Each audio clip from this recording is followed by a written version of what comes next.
tonight, so should be pretty awesome. And yeah, my name's Alan. I'll do a bit more of a spiel when everybody's here and everything. Yep. I've got the thumbs up. But yeah, that's all. It's good seeing a few familiar faces as well. Last time you joined, Alan, it was in your background. It was completely dark. Remember, there's a bad storm, so your internet. Yes. Now it's like sunshine, and I can tell everything. Well, it's actually we're in the middle of. If you'll excuse for a second, we're in the middle of a heat wave here. And of course, heat wave here is like 31 degrees C, and everyone's running around like absolute maniacs, going, "Oh no, what are we going to do?"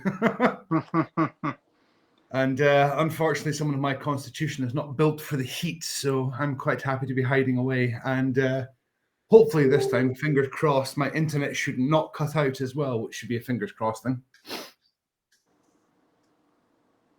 Are you in London, Alan? No, actually, I am in Edinburgh for the night, but I'm based in Glasgow, so I'm kind of jack of all trades, master of none at the moment. So I'm kind of bouncing around the place here, there, and everywhere. But I'm based out of. So I started with the Queen Street arm of the company, and then Glasgow opened up, and I moved to Glasgow. And of course, Glasgow opened 2 weeks before the world just shut down, basically. Yeah. So the Glasgow arm opened up, and we moved through. Excuse me, and we were shut down for a number of weeks, and that was when I did the first shared 29 tasting. And everything opened up a wee bit more after that. Are you taking the train back and forth every day? I've managed to stop doing that now. I've got my girlfriend. I'm staying with her for nights in Glasgow and I stay for nights in Edinburgh, so I'm doing the commute a wee bit less now, which is quite nice. Nice. But no, there was a gig on in Glasgow yesterday, and the trains everything's on strike here as well. So I avoided taking the bus home last night, so I got the bus through from Glasgow today as well. Just in the chat as well. That's my Instagram handle, my email as well, and the run order for tonight as well. If you've got any questions, even as we're cracking to the tasting tonight as well, if you guys have any questions whatsoever, just either pop in the chat and ask away. And I'm sure, James, you can sort of nudge me and tell me that there's questions as well. That's absolutely no problem at all. Yeah. So let's get started. We sold 16 or 17 different kits. And we are going to record this, so I told everyone they can watch it. But it's really hard to get everybody together. We've been trying to put this together for a couple months, and then with everyone's travel and the holidays, it's been a little tricky. So thank you, Alan, for joining us. It's been a pleasure the last few years that I've known you, and I seem to see you a lot now. But for those of you that have ever been to Queen Street, SMWS in Edinburgh, you probably noticed him. And then for the last 2 years now, or a year and a half, the new Glasgow location. So make sure you stop by and pay him a visit. But the very first journey that I got into in Scotch was with Alan, actually. I hadn't really drank a lot of Scotch before. I didn't know a lot. I know I didn't like bourbon that much, but I still drank it quite a bit because in America, that's what we drink. And he was just very overly welcoming and just helped guide me into some really like basic things. But then very quickly that same night, if you remember, I started asking you a lot of like really specific questions about different flavors. And out of 300 different bottles, he's able to pull off the one that really fits that in a certain way. And if you remember, one of your colleagues, you guys started doing competitions where someone would name a couple of notes and you both pulled on the best bottle and then you pick which one was actually fitting the right best. It was a lot of fun. Actually, my colleague that you're speaking about, so her parents actually come into Bath Street quite a bit as well. And I've yet to find a whiskey that kind of fits what we were having a competition about as well. But just a wee bit of backstory about myself as well. My name's Alan Wood. I worked for the Queen Street arm of the company for a long time in Edinburgh, and I'm an Edinburgh local. So I studied archaeology at university. So I'm a professionally trained archaeologist for my sins. And I graduated university and I was looking for a job and I fell into working for a company known as Royal Mile Whiskies. I don't know if you guys have ever heard of them. Really nice wee independent whiskey shop on the Royal Mile as well. And so I worked there for a few years. I then moved into the cigar business. I ran my own tobacconist for a while, and then a job came up at the Scotch Malt Whisky Society in Edinburgh, and I didn't really have like any idea about who they were or what they did. And I went along one day for a job interview, and it was during the middle of refurbishments. And I was chatting away with the manager and everything. And I'm 33. I've grown up in Edinburgh all my life.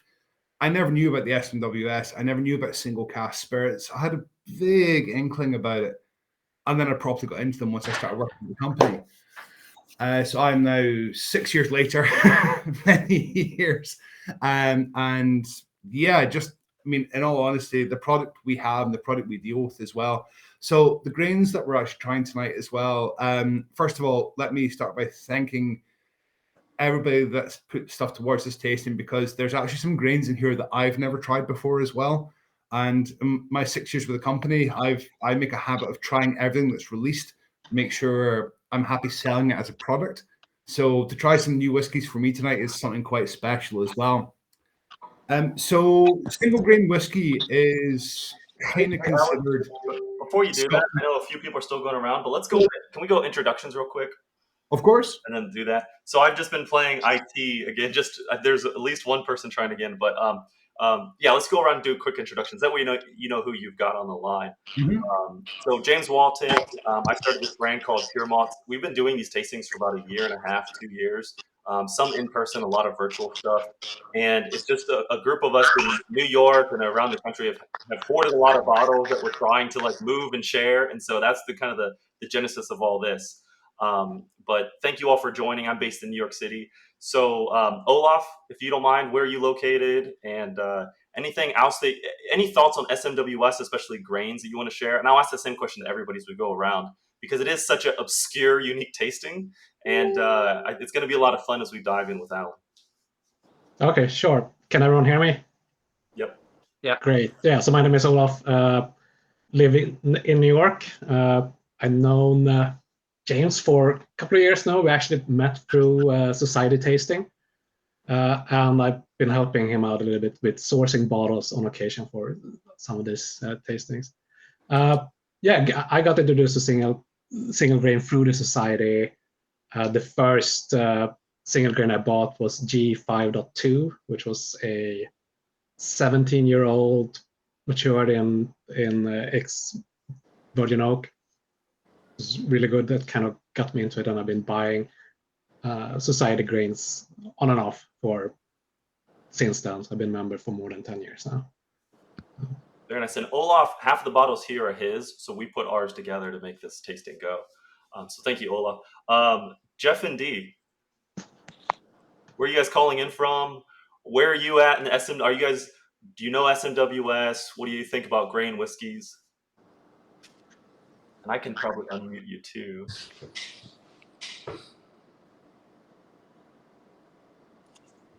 There you go. Stupid button. Hi. Jeff and Dee, Timmy. We're out of Indianapolis. Haven't done a lot of grains with SMWS, but we do a lot of old grains. That's one of my favorite categories. You know, old Port Dundas, old Cameron Bridge, Cambus, Invergordons. So was really excited about this. We kind of spread ourselves thin over like Irish whiskey, Fans of America, and the Scotch for Dummies guys here in Indy, and several other groups that we do. So we do a lot of. You can see we have a good supply here. So we do a lot of events here at our house as well in Indy. So Everybody's welcome. Come on over. Those are mostly all open. So you know. And this is it. You just got back from Scotland, right? Yes, we did, and we just got back from Scotland, and both of us lost our bags on the way back. Well, you know, so there's 7 bottles of Scotch in each bag. Mine showed up Friday, so I got half of it. Dee's is still in the wind, and you know, hers got some of the more, like we have a 30-year-old Glenmorangie that's a sample of that's in her bag, and some 25-year-old Lagavulin, and Some bag handlers having a great day. Wow. So as a good segue today, how many grain whiskey or grain distilleries did you visit? While we were there, not Grains. I don't think we visited any Grains this time. Yeah. We've been to a few, Yeah. but yeah, this time is like Glenmorangie. We went to Isla, big Isla fans. So spent 4 days on Isla. Went to Springbank, did the barley to bottle tour, which is that full day thing. At the end, you get to blend your own bottle, which was very cool. So Nice. We'll get into the sexiness of grain distilleries and why they get visited and why they don't with Alan. that's the big problem with grain distilleries. They're, most of them, you just can't like show up at the door and say, "Yeah, I want a tour," because they're, for the most part, either they're closed or they're just, they're just a manufacturer like MGP. You just don't. So yeah, it's hard to do. It's hard to visit grain distilleries, the really good ones. Yep. All right. Next, Griffith. How are you doing, Griffith? Good. Can you guys hear me all right?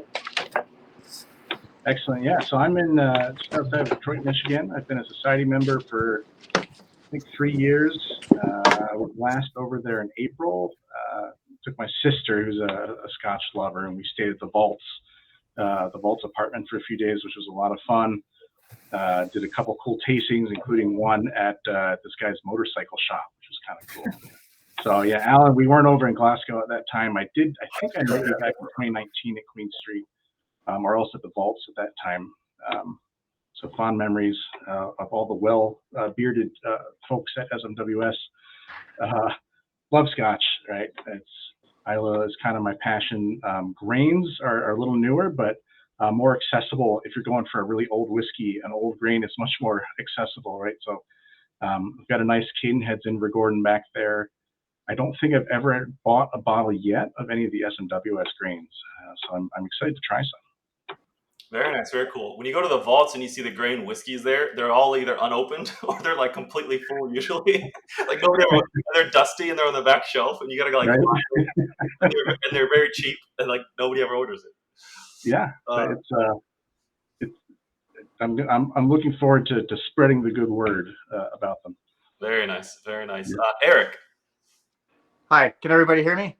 Yep. All right. Glad to be here. So I'm from Southern California. I live in a small little coastal town in North County, San Diego. I've been a on-again, off-again society member for a number of years. Going to be heading over to Scotland actually in October. Going to be doing a motorcycle trip to the Highlands and just one big loop. So I'm really looking forward to that. I've been mostly into Scotch. I've had some older grains, North British, and some blends. For some reason, I always seem to get really congested when I have grain whiskey. So I'm kind of curious what's going to happen today. So I've sort of shied away from it a little bit, but it's one area that I want to explore. So looking forward to this. Awesome. Yeah, it's going to be a lot of fun. It's a lot of wide range of flavors that we're going to get into. Yeah, it looks like it. All right, who's next? Akyon. Akyon is in New York as well. And Akyon, do you want to introduce yourself, where you're calling in from? Okay, he just walked away.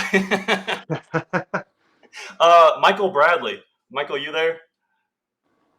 Yeah, I'm here. Can you hear me? Yep. See me even? Hey, yeah, I'm also New York City based. James and Olaf, I know I've seen you guys at the local tastings there. I've been in the Met Society for probably 15 years or so. And basically my only experience with grains has come through the society bottlings. They kind of opened me up to them, and that's pretty much all I've ever tasted, I think, except for maybe one other tasting I went to that was grain exclusive. It's all been society. Wow, that's awesome. It'll be really nice to see you again. They're not doing tastings in the summer, I don't believe. I think they're waiting until the fall. So yeah, we'll see you I'm anxious for those to start up in person again. Yep. Jeff Schwartz, are you there? Here, let me. So, the video's working. All right, cool.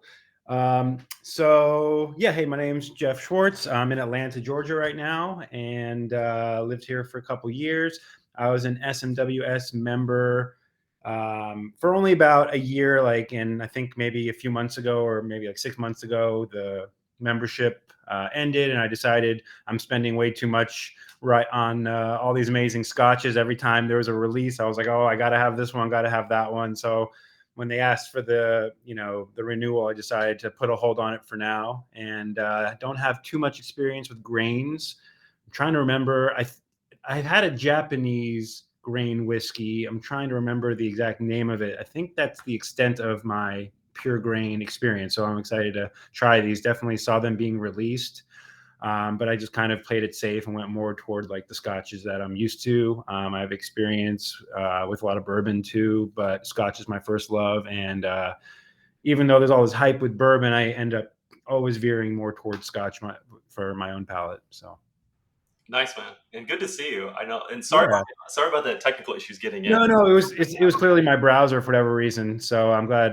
Thanks for helping me out. Sorry to distract you from the group. No, we all made it. All right, awesome. And then I've got two people here in person, and if you guys want to say hi, there's a computer set up. However, it's not really working that well. Here we go. So EJ from Ohio is in town, and dog sitting. Yes. And so and Toshi lives in New York. He's here working for about 1.5 years from Japan, and he's been to a lot of tastings and other things that we've been doing. So they're here as well. They'll chime in from time to time. Oh, you want to say something? Oh no, just looking forward to my first time trying these scotches. So yeah, so I'm a big fan of the Scotch whiskey, and I'm looking forward to learning about the whiskeys and enjoying that with you guys. Yeah, nice to see you. Awesome. And he'll be a good advocate for SMWS Japan when you get back, I'm sure. All right, so we are recording. Some other people might jump in, but again, thank you all for coming. This is grain whiskey. This isn't the sexiest type of event when people see it. I know a lot of people that have been to every single one of the events we've done. This is the first one they've missed. And it's obvious why, because it's like, well, it's grain whiskey, whatever. But they're missing out on quite a few amazing drams. So I'm really eager and anxious to get into these with you all. In the chat, Alan had put together the first or the lineup. I'll post it again because I don't know if you can see the historical chats if you just joined. But we're going to start with the G7.12. So if everyone wants to pour that and start nosing while I introduce our host. So Alan, I said a little bit when we first started before other people joined, but we met years ago. Thank you so much for coming here. Thank you so much for representing SMWS so well, but then also just being a good friend and comrade and all these things, Scotch whiskey and spirits and everything else. And so you've been super helpful in my journey as well as so many others. Alan used to be a head bartender at SMWS Queen Street in Edinburgh, and now he heads up the Glasgow location. If you're there, stop by, see him, say hi. It's a sexy space. I've still not been there because of COVID, but I'll be there pretty soon. And so, Alan, please give us an introduction of yourself. All of us seem to know a lot about SMWS, actually. Maybe a couple of us don't. But we'd love to hear out of your words, and then also our segue into what the heck is grain whiskey and why are we drinking it today? So please take the floor, and then I'll chime in from time to time. For sure. So first of all, just before we get stuck into the whiskeys, if anyone's got any questions, queries, just chuck them in the chat, and I will get nudged and prodded and told to answer things. Also, as well, I just thought I would mention this as well because I think, Eric, you were saying you're going on a tour around Scotland. If anyone else is ever visiting any further afield and you are society members, the link that I've just popped in the chat there, that is our partner bar network. So if you are a member of the society, these bars carry our product. If you're, they're not members rooms, but if you go in there and flash your card, you get access to some good society malts there as well. So there is some stuff there. So for example, Isla House on Isla is a partner bar with us. The Craigallachie House Hotel is a partner bar with us as well. So there is some products there as well. Just as we side note more than anything else. A little bit about myself. My name's Alan Wood. I've worked with the company for... I'm sorry, I think I have a little bit problem for the speaker system, so that's the reason why. Yeah, I cannot hear someone's... Oh, say hello, Akion, real quick. I just wanted to get you a chance to say hi to everyone and where you're calling from and all of that. Keep going. We'll get them in later. Sorry, Alan. Keep going. So basically, I've been with the company for about for 6 years now, and I've been with Bath Street for about 2 years now. So I used to work at the Queen Street arm of the company in Edinburgh, and for me, it's one of these things that this is a really interesting product. Grain is kind of considered Scotland's dirty little secret more than anything else. Nobody likes talking about single grain whiskey. And if you think of a single malt whiskey distillery in Scotland, you kind of think of some like cottage in a forest with a wee kind of stream going past and a still in the backyard. Whereas a single grain distillery, if you ever see it, this is not going to sound appealing, but the best way I can describe single grain whiskey distilleries is they look like chemical plants. They're massive industrialized operations. They're designed to distill a lot of spirit. And what I find really interesting... I'm sorry, this is a little bit weird. James, only I cannot hear you. And then the sound system is on and off, on and off. Probably I'll go out in the back and we see. Okay. And so for me, what I kind of like about it is that the single grain distilleries, they have a really strange aesthetic where the spirit is quite unusual. And if you're trying a 30-year-old single malt, you usually get a lot of cask influence, whereas a 30-year-old grain is something quite different. And single grain whiskey is essentially, it's comprised of malted barley, yeast, and water, but you have a fourth ingredient, which is an unmalted grain as well in there. Usually it's either maize, corn, or barley they chuck in there. And grain was really kind of brought in the 70s as a way of bulking up the blended market more than anything else. And for me, what I find really interesting, so I'm 33 years old. I've grown up in Edinburgh all my life. And the closest sort of single grain distillery to me is North British. And I didn't know that was there for a long time. And I couldn't figure out why. I could smell the whiskey being distilled. And it's the North British Grain Distillery. And for me, what I find really interesting with this is that grain whiskey is incredibly divisive. And it's got these wonderful kind of flavors, different kind of textures to it as well. And I mean, don't get me wrong, when I was brought into the whiskey world, I was brought in via Lefroy. So I was brought in via TCP, Germaline, paint stripper, and just burning things. Grain is a different beast altogether. So when I used to work for all my whiskies, my first experience of grain was with Bailey Nickel Jarvie, which is a kind of signature Edinburgh blend. And I tried all these different single cask, single grain whiskies with the society. And it really challenged the perception of an old whiskey. Because for me, old whiskies are they're very thick and very wood dominant. Whereas a lot of these whiskies here that we're trying tonight have a lot of character coming through more than anything else. And for me as well, we're trying two whiskies here tonight that I've never tried before in my life as well, which is quite impressive for me, considering the kind of time I've spent with the company as well. So enough of me chatting about general stuff. The first whiskey is going to be G10.14. And this is a 23-year-old, and it's quite interesting for me because this one here has that wonderful, almost dried grape aroma to it. And I've had it sitting in the glass for a bit of time now, just to kind of aerate it a bit as well. This is an active distillery as well. And for me, it's got that wonderful, almost butterscotch sweetness to it. And there's a wee bit of note of kind of sort of almost spirity harshness coming through. And it's 23 years old. And yet we're coming in at 58.6% ABV. So that's still quite high. And one of my favorite facts about this distillery here is I think it was about the 80s, I think they were in dispute with a company called DCL. And DCL were kind of like a grain cartel that is set up to control all the prices of everything. And these guys were set up by William Grant. And William Grant set up this distillery as a way of just kind of upending the market and changing everything. And it is still active to this day as well. The distillery is, it's also what's really interesting, it's one of the most energy efficient distilleries, established in 1963 as well. If anyone's ever tried a Sila Bay, so that's AILSA Bay whiskey, if anyone's ever tried Black Barrel as well, this is one of the key components because this is where grain goes. Grain as a whiskey itself, you don't really see it that often. Whereas single malt whiskies, you see Glenmorangie, Glenmoray, Ardbeg, Lefroy, Lagavulin, you see all these marketed. You don't tend to see grain being done as a separate thing more than anything else. And for me, what I find really interesting with this is you have that kind of almost challenging flavor coming through as well. And also as well, what I find really interesting with this is it's second fill X Sauternes, and it's also, this is one of the distilleries, if anyone's a gin drinker as well, they make Hendrix at this distillery as well.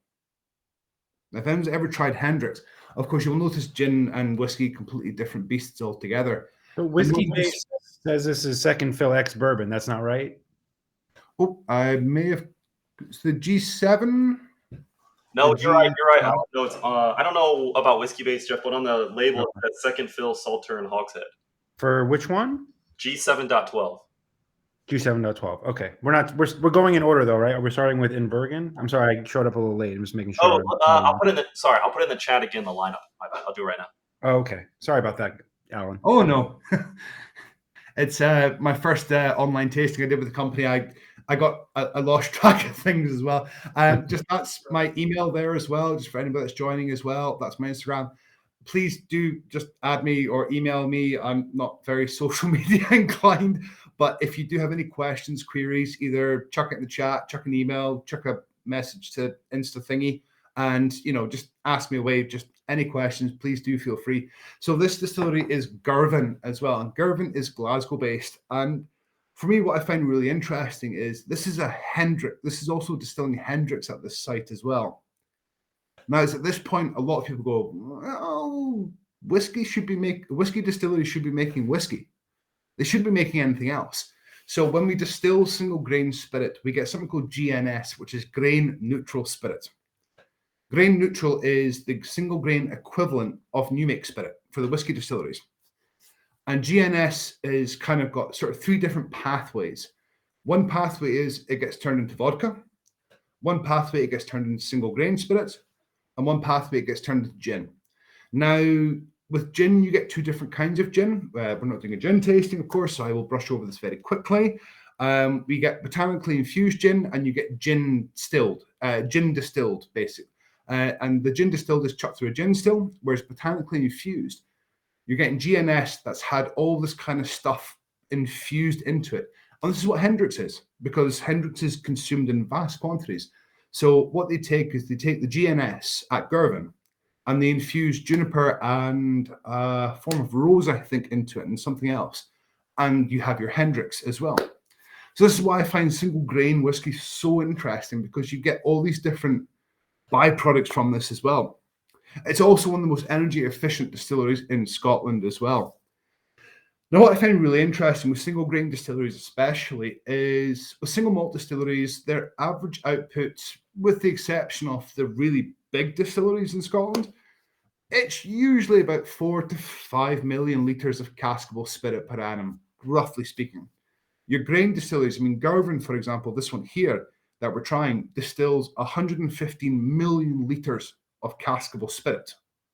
So the grain distillation process alone is a lot bigger. Also as well, what I find really cool is that this is a 23-year-old spirit. Girvan's fill strength, so this is the strength of the GNS that goes into cask, is, I believe they are all column stills with the exception of G15, because G15 is a wee bit weird and they come from the weirdos up in the Highlands, but we'll touch on G15 in a moment. What I find really interesting with this one here, Girvan's new make is 94.5% ABV.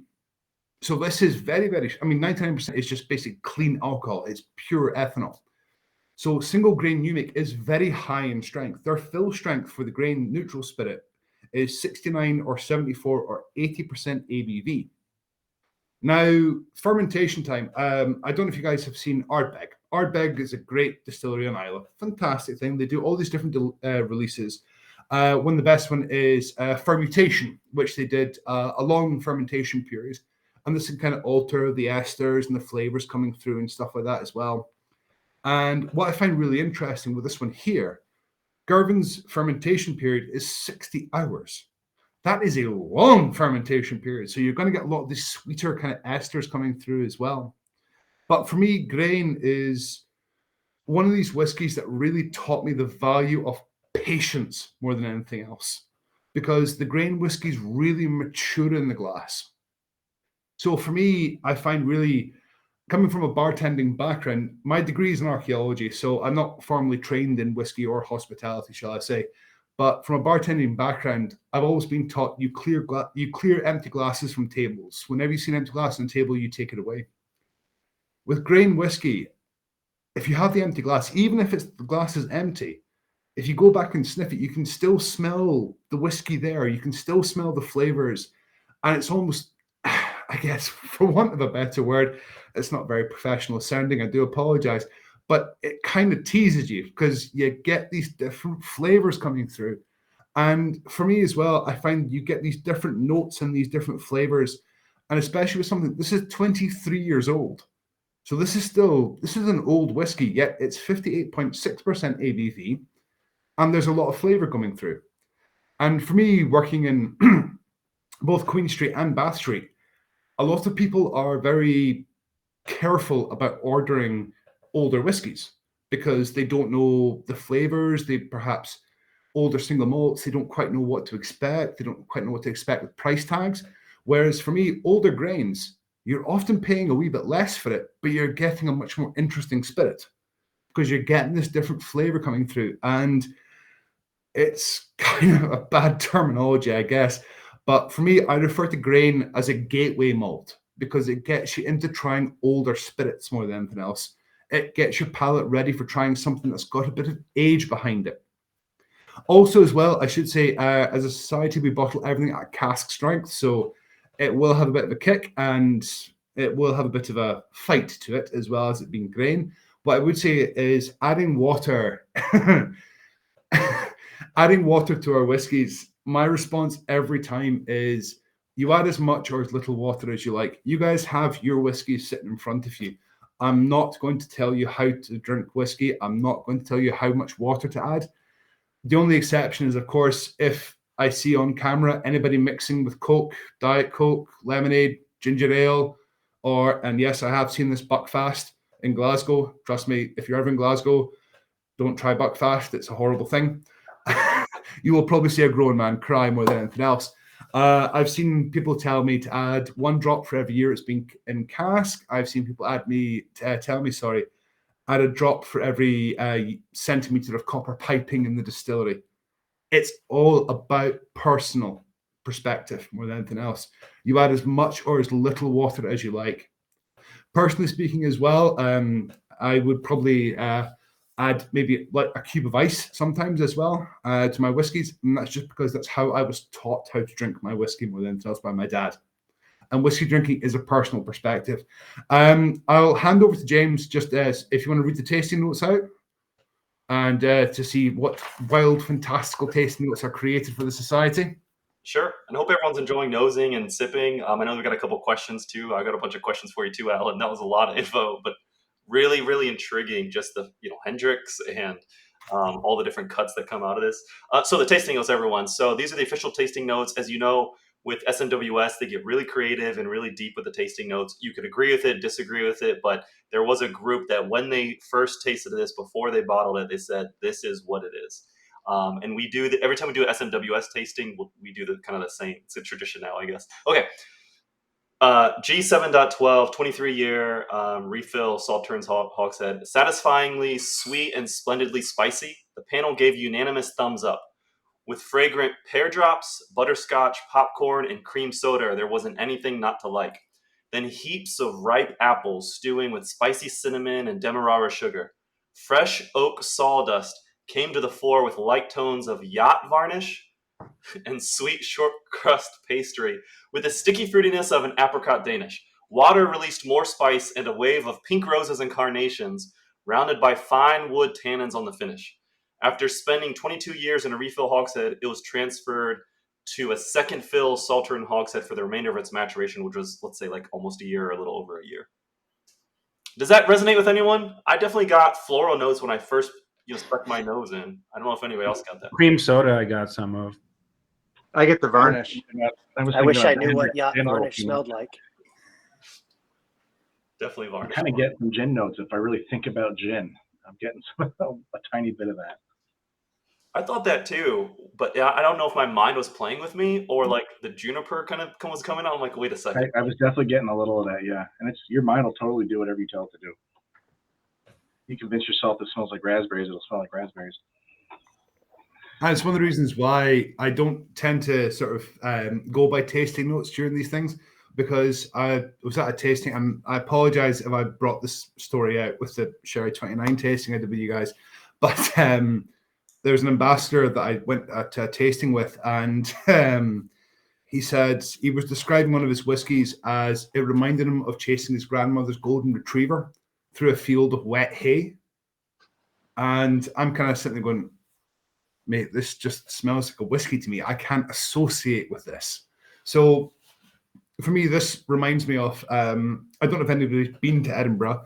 I don't know if anybody's a cigar smoker as well, but the shop I used to run was the Cigar Box in Edinburgh that had the sort of wee blue shop on the Royal Mile. And for me, it reminded me of the day I just sanded the floors and put polish down. It's a very clean smelling spirit, but there is that definite sweetness from the sauternes coming through as well. And the sauternes is a further maturation process. So we've essentially acquired the whiskey at age X. And then at age X, we've taken it, we've matured it in the bourbon, and then we've chucked it into a sauternes and to see what happens more than anything else. And we've matured it till 26 years old. 23 years old. And it's this further maturation process is quite interesting because it's still a single cask of spirit. It's just something a little bit different as well. And grain stills are, I don't know if you've ever seen a grain still. Grain stills are really interesting things because grain stills are essentially just copper piping at the end of the day. They are column or Kofi distillations. So they're completely different from pot stills. They produce a really unique beastie as well. G15, the very last malt that we'll be trying is something a little bit different, but that's kind of Loch Lomond through and through. But this one here is kind of what I associate with a classic grain whiskey. It's got that nice sweetness to it. Also as well, the one that we're trying, the Girvan, the G7, it's a major component of Black Bottle, which is one of the most famous blends in Scotland after Johnny Walker, of course, which is your blended whiskey is comprised of single malt and single grain. Grain is often used as a bulking agent. This is why grain is considered kind of Scotland's dirty little secret. Nobody likes speaking about grain whiskey. And you get this really interesting kind of almost underground kind of movement with the grain whiskey where everybody's like, this is a really awesome spirit, but nobody likes talking about it, so we're not going to let anybody else know about it kind of thing. And for me, it's kind of one of these really interesting things. Just for anybody that's kind of getting used to the society coding as well. So we are a single cask society. So we buy things on a cask by cask basis. We were established in 1982 by a gentleman called Pip Hill. Now, I was fortunate enough to do a tasting with Pip as well. He's a lovely gentleman. And how he was established that he basically jumped in his Ford Lagonda, popped up to Glenfarclas in Speyside, got a cask, came down to Edinburgh, shared it amongst his pals, and that's how we were kind of founded. After a while, we were bought out by Glenmorangie, LVMH. We are now fully independent, however. We are not owned by any of the major distilling conglomerates out there. So it gives us this really interesting kind of niche within the market. Now, this one here, the G7, the image that James posted up as well, you will notice, if you've ever seen any of our society products, it's got a cream label. So it's not got any colors or flavor profiles associated with it. This was the whiskey that I was introduced to at the society. This was actually the first grain that I tried at the society as well. So this was part of our kind of LVMH stock as well. And you have this different style and this kind of really interesting flavor associated with the spirit as well. And for me, I kind of find this is almost like a breakfast whiskey for me, which is really probably not a good way to describe whiskey.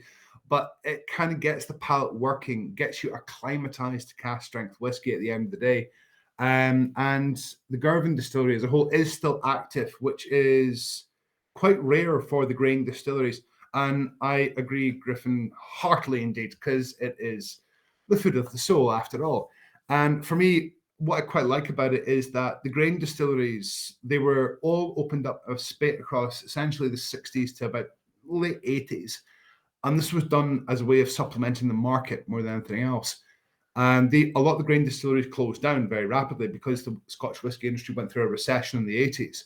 So there's a lot of grain distilleries out there that are closed distilleries, but if you walk into a whiskey shop, even a supermarket sometimes as well, you can find some closed distillery bottlings for an incredibly reasonable price more than anything else.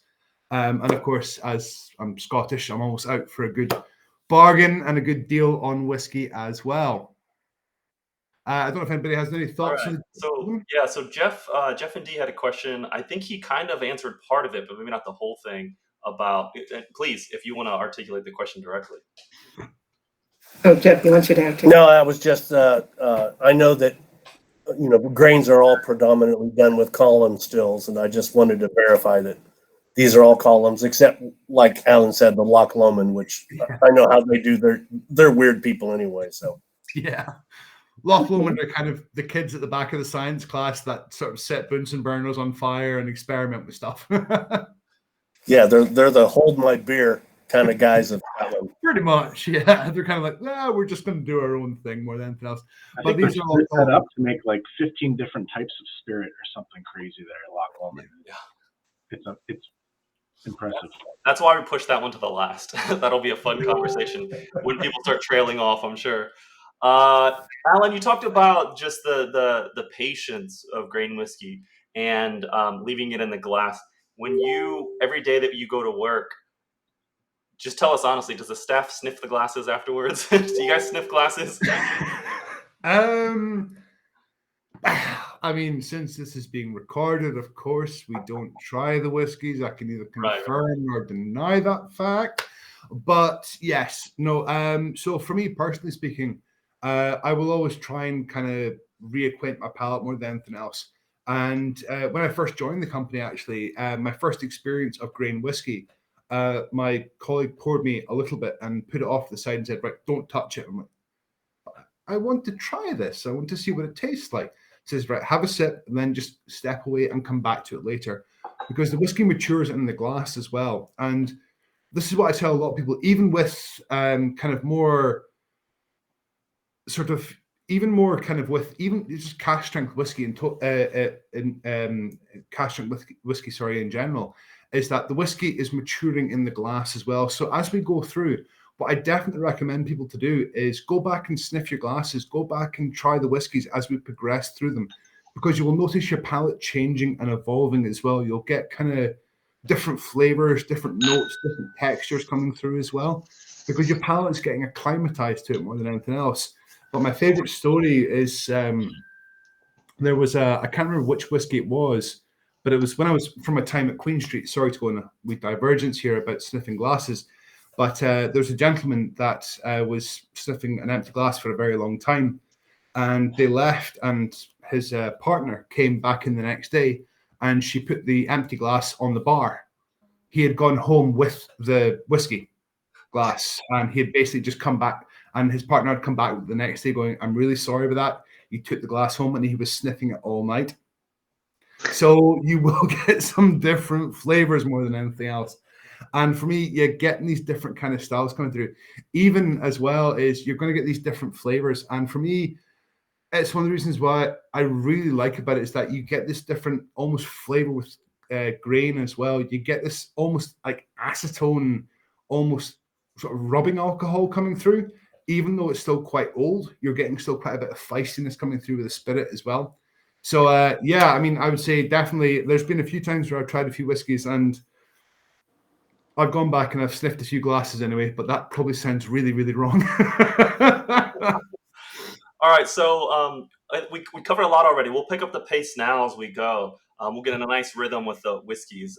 We usually don't spend 45 minutes on one, so we'll pick up the pace a little bit, and it'll be a lot of fun. But before, so I'll suggest everyone start pouring the G1.16 and start nosing. And two more things. So if anybody has any other thoughts on the G7.12, please share at this time. And Olaf, I'll ask you to maybe say something, because this is Olaf's bottle. He had actually worked with me to put this together.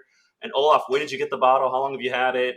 What do you think? It's your bottle. You're getting the bottle back, and there's in there. So what do you think? No, I really liked it.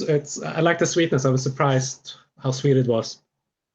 Like when I poured it, the nose was a bit closed, and I couldn't get much more than like the antiseptic kind of spirited, but also like the first whiskey of the evening. It's not really evening either, but as it stays in the glass, it really develops, and I really like it. I picked this up because this is from kind of the last round of the older label, and like with the new owners. And I think this was the first grain that had a cask finish that was available in the US. So I think that's what intrigued me. That's why I picked it up. And like the Sauterne finish I've seen on malts, some of them have been really good. So I was very curious. But yeah, that's why I picked it up. And I'm curious to hear, Alan, what you think about it. And you said this was one of the first Society single malts you tried as well. For me, like this is one of the first sort of grains I tried that I really properly fell in love with. Now, we're going to go into G1, and I've got a really fun story about G1 actually. So G1 is the next dram that we're trying, and this is quite an interesting. This is quite close to my heart as well. So when I was growing up in Edinburgh, I always smelled like malted bread and popcorn. And where I stay in Edinburgh, where I'm staying with my parents, so where my parents stay in Edinburgh, it's quite close to the Caledonian Brewery and the North British Single Grain Distillery. So this is what we're trying. We're trying North British here. Now, if you're ever at a game at Murrayfield in Edinburgh is a huge, great big rugby stadium, and there's something that looks like a chemical plant next to Murrayfield. That is the North British Single Grain Distillery. So whenever I woke up, I always smelt this kind of popcorn malted bread, especially on a Wednesday. And this is because when single grain's being distilled, before they do everything else, they mix the malted barley with the unmalted grain. This process is known as an all grains in process. I've actually been lucky enough to go around this distillery as well. It's a fantastic place.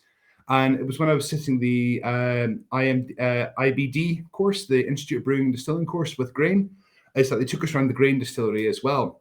And this process of mixing the malted grain with the unmalted barley or cereal, or what I think maize is what they use.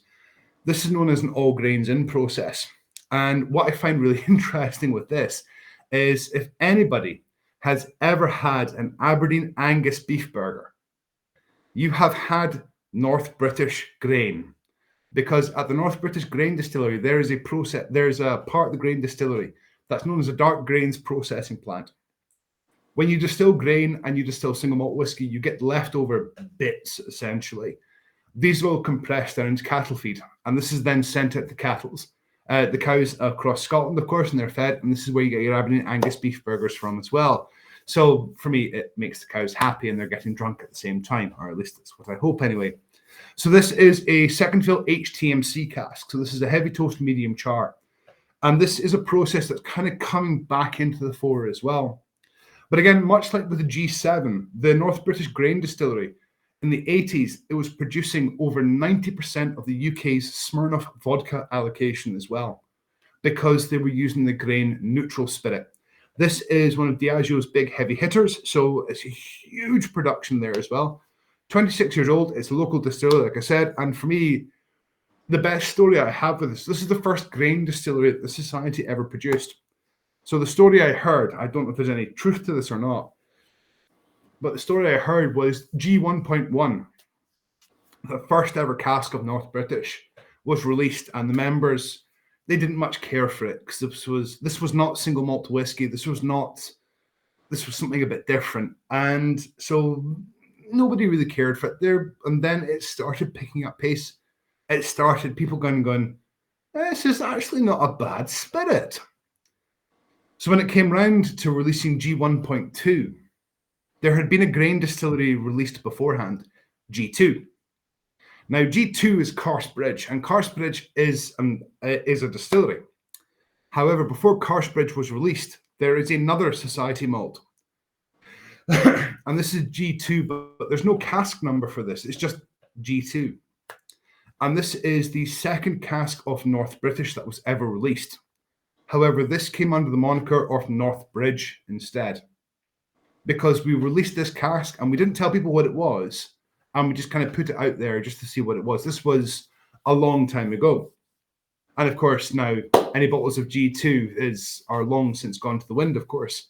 But for me, this whiskey holds a very special place in my heart because this is a local whiskey for me. This is a whiskey that's very evocative. It's Chardonnay white wine gums, and it's got that dry, kind of crisp flavor to it as well. And for me, it's just got that wonderful kind of sort of easygoing, cereally aspect to it as well. I don't know if you want to crack on with the tasting notes, James. Yeah, I was trying to find that G2. I've seen it before. I can't find it now, but it's been long gone. So yeah, this is I could tell already just nosing this. I think you all this is really unique, really special. I think it's very different, very unexpected. Tasting notes. So G1.6 1.16 26 year. We imagine having a picnic in a pine forest by the beach, getting brand new folding camping chairs out, starting a barbecue, using grapeseed oil, and blowing up a beach ball for the kids to play with. Then it was time to eat, and we all tucked into a delicious sweet and nutty Moroccan couscous, to which we added roasted vegetables, chickpeas, and almonds. With water, we started to grill some corn on the cob, and we packed up to leave. We all enjoyed Chardonnay-flavored white wine gums. And Alan, what is that? Like, I don't know what that is. What is that? Is that candy? Does anybody know what that is? So wine gums is kind of like opal fruits or starburst, I guess.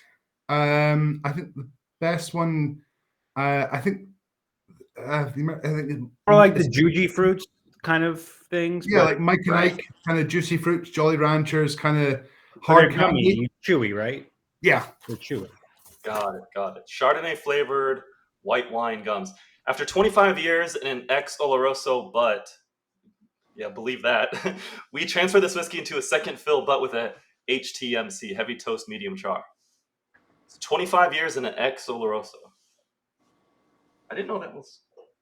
And for me, this is what I find quite interesting is if you chuck a single malt whiskey into an Oloroso cask, it's going to pull all those sherry flavors, even if the sherry cask is right at the very end of its life.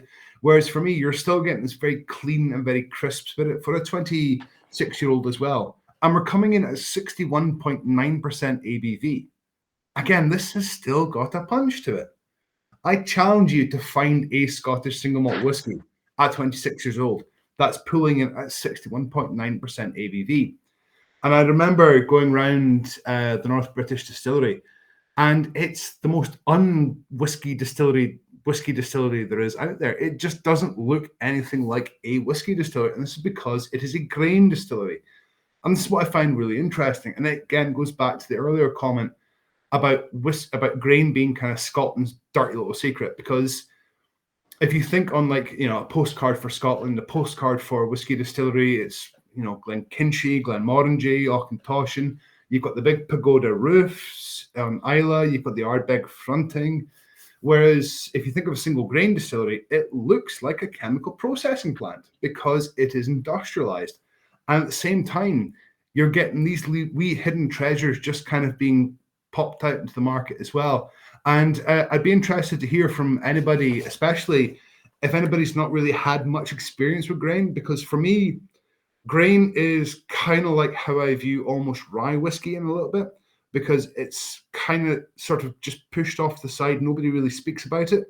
In America, bourbon's the big industry, whereas rye is an up-and-comer, whereas grain has kind of always been sort of trundling along in the background there as well. I don't know if that's going to get me shot, of course.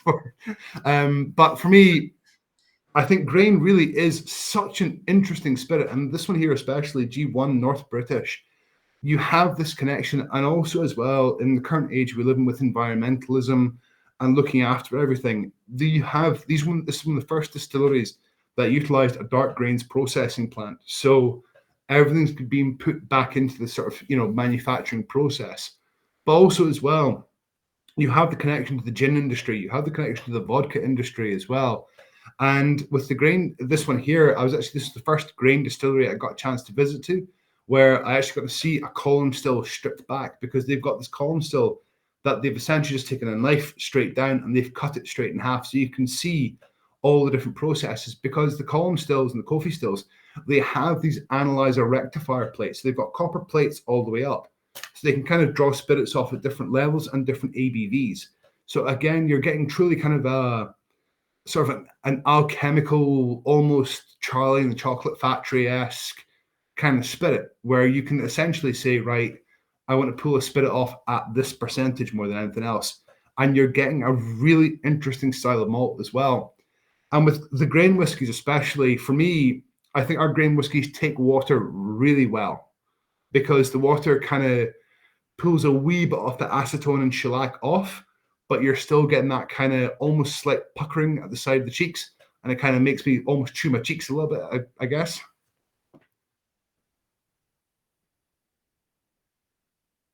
But I don't know if anybody else has got any thoughts for the whiskey or anything, or...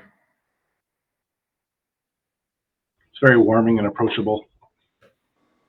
Doesn't taste 61%. I'm also shocked that it's an 85.83 on whiskey base and not higher. It's very good. I prefer this one to the first one personally. Yeah. I get vanilla on the nose, and when I took my first sip, I definitely felt that kind of char on the back of the palate, which I found was interesting and like very unique. I think I prefer G7. I think this is more alcohol driven, more alcohol forward. It's drawing in the back end, but it's good. It's opening up. I do get the oak. I like it a lot better with water. There's some oak that's really standing out. A lot of times when you get a nice like French or California Chardonnay and it's a little over oaked, there's a little bit of that flavor in here too, in a good way. Can you guys see when I share my screen? Does that actually show up? It does, yeah. Okay, cool. So I meant to bring this up earlier. So this is Loch Lomond, but there's a lot of variations. It's actually, if you guys ever, all the things we talk about, feel free like Google, look up stuff in terms of all the description that Alan's talking about in terms of what the distilleries look like. It's actually very hard to find the stills in a lot of these grain distilleries. It's actually very difficult unless someone visited there and took a photo. Whereas like in a single malt distillery, that's like their billboard, right? The stills, like it's easy to find the stills. They're on T-shirts. They're like, oh, but the shape is so unique. But with the grain distillers, it's actually very difficult. So this is one from Loch Lomond. This is a lot of what Alan was talking about. And I can bring this up again as we get into others too, if you want to talk about some of the distillation processes. And slight variations, of course, with a lot of these. Some of them I noticed are boxed in, so you don't really see too much of the round cylinder, but they're there. So it's kind of very unique and very interesting. So let's see the stills for Loch Lomond there. The North British stills, it's essentially just copper piping that's just been sort of wound up and down, almost like a copper snake. So each grain distillery is very protective of their style of distillation as well. So it's almost like kind of the recipe for Coca-Cola or the recipe for KFC's 11 secret spices, or the recipe for this, that, and the other. It's a very closely guarded secret more than anything else. And this, for me, is what makes it really interesting, is that that is the most unstill-like still I've ever seen in my life, more than anything else. If you see that, it just doesn't look like a whiskey still. And it's producing spirit of this quality. And this is really why, on one hand, I love talking about single grain. On the other hand, I don't, because I kind of want to keep it. I don't want everybody knowing about this awesome spirit, because I love trying it. And it's really interesting, different flavors more than anything else at the end of the day. And you get all these different styles of flavors coming through as well. What I would say as well is, if you're okay with it, James, we'll crack on to G5 if you like. That's G5.11. Yeah, let's pour it. Yeah, if I wanted to tour at North British, they get takes the stills. I'd be like, well, that's a letdown. What the hell is this? Exactly. Like, I can't take a photo. What angle do you take a photo of that's going to look good? Well, we went round.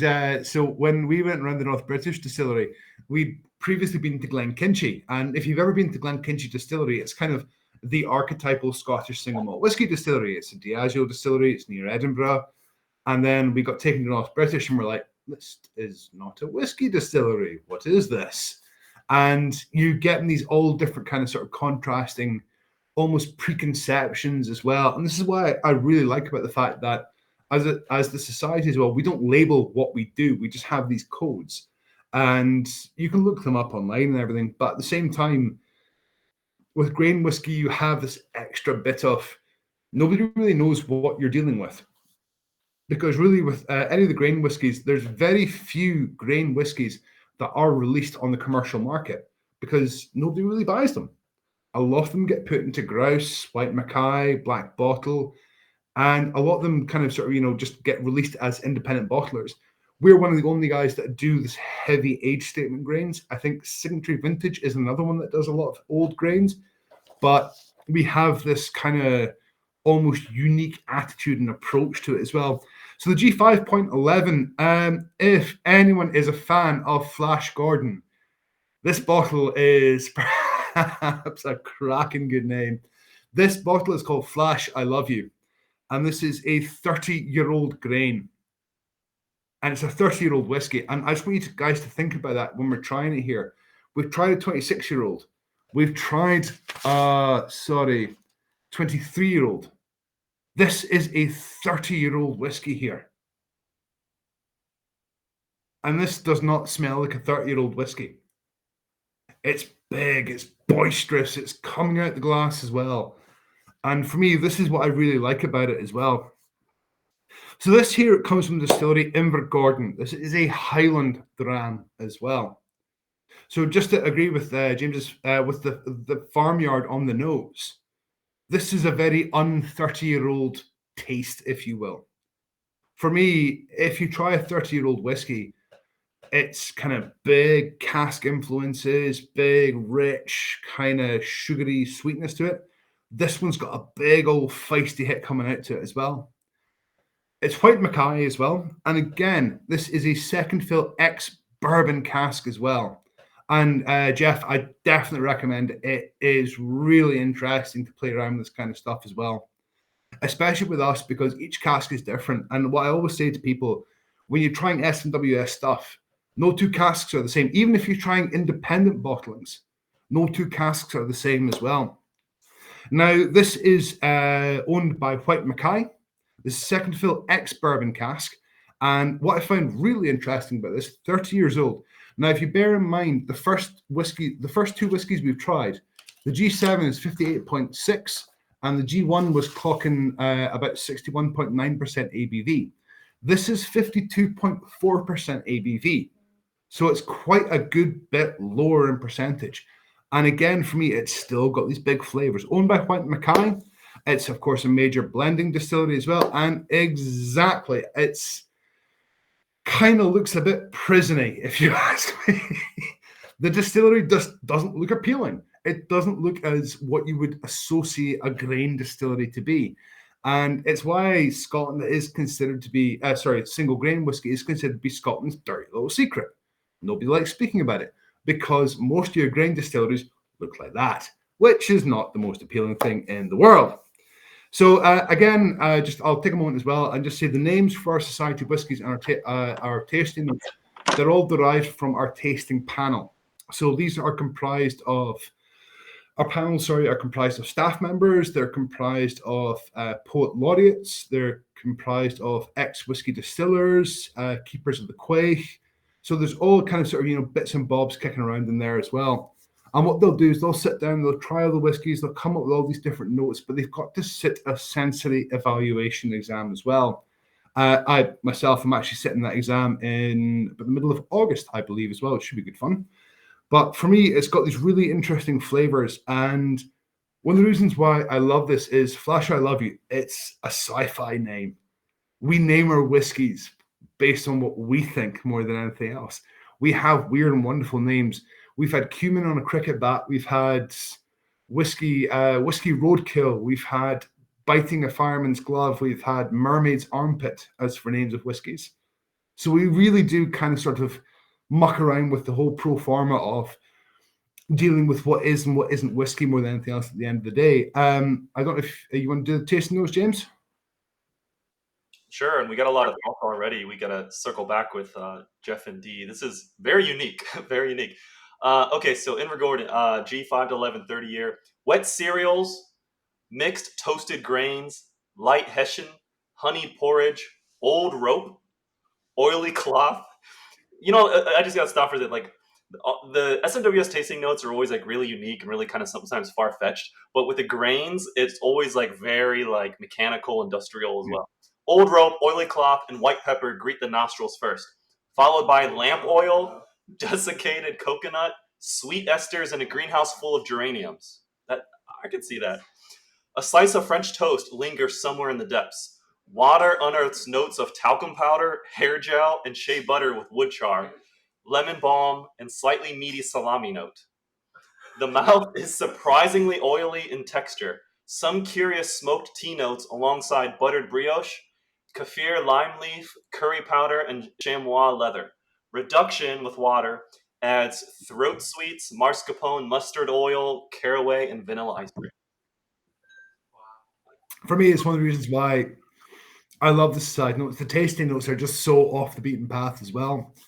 But you do get that slight kind of industrial note to it as well. It's that the acetone, the shellac, and that is the higher strength distillation as well. Because at the end of the day, your single malt whiskies are drawn off at between about 63 and 72% ABV, roughly speaking. Whereas this one here, like the grains, they're distilled at a much greater percentage as well. And for me, this one as well, this one here, just to go back to the comment in the chat about some Invergordon tastes very different to a lot of others. This typifies what we do as a society. We are a single cask bottler. So this is a very unique snapshot of the distilling. And the best way I can kind of describe it is most of the whiskies that you buy in the market are kind of like feature films like The Avengers or Spider-Man or Titanic. Whereas what we do is we go behind the scenes and we take a photo. So we take a snapshot of the distillation process more than anything else. We pull one cask out, but also as well, we pull one cask out and we take it to our warehouse as well. So we don't mature at, for example, Blackgrange, which is one of the big warehouses where a lot of the other distilling conglomerates mature. We mature at our own place in Hillington in Glasgow, though we currently have, I think, about 10,000 casks in bond in the UK, and we are currently expanding out to a new warehouse as well. So we've gotten a bit too big. So we need new digs for our casks more than anything else. And for me, one of the reasons why I really like this as well is I'm a peat head. I love my peat. I love my smoke. I love my big flavors to it as well. So traditionally, I'm not as big a fan of Highland single malts because they're very rich, very heavy, very smooth, very easygoing. Whereas Highland grains have that kind of, you can feel it at the back, for me anyway, I can feel it at the back of my jaw just kind of ticking on as well. And it's got that rich spiciness, even though it is a 30-year-old whiskey. But again, this, much like the G1 and the G7, is what I term as a gateway malt, something to get you into the older sphere of drinking more than anything else. How are we doing for time? We got plenty of time. We're recording, so as long as you're good. But anyone, please jump in. Don't wait for the right opportunity. If you got something to share, please jump in. It's a small group here. But definitely, you guys drink a lot. This was really fun. This is really fun. By accident, I tried this one first.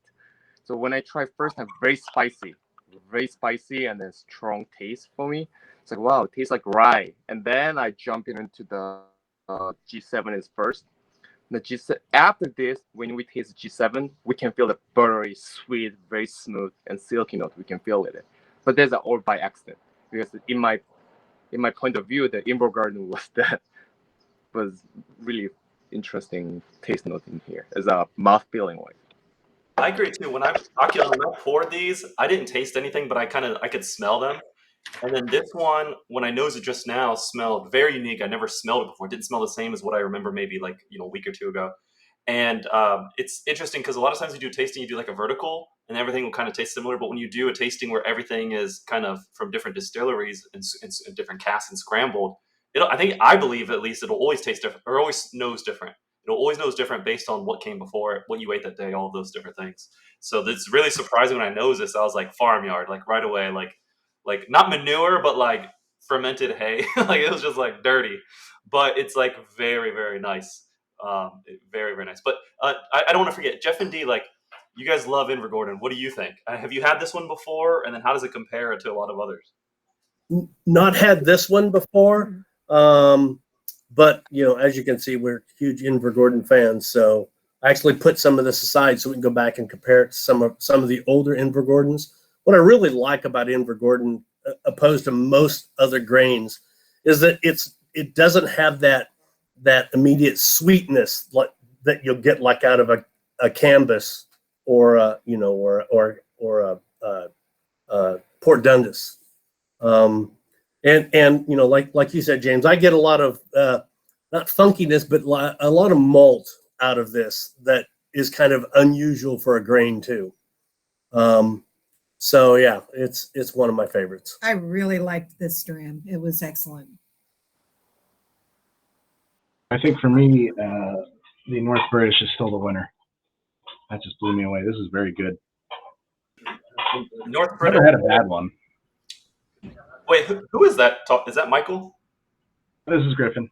Oh, Griffin. Oh, yeah, you stepped away for a second. I don't see you on the screen. That's why. I'm just hiding against from the camera.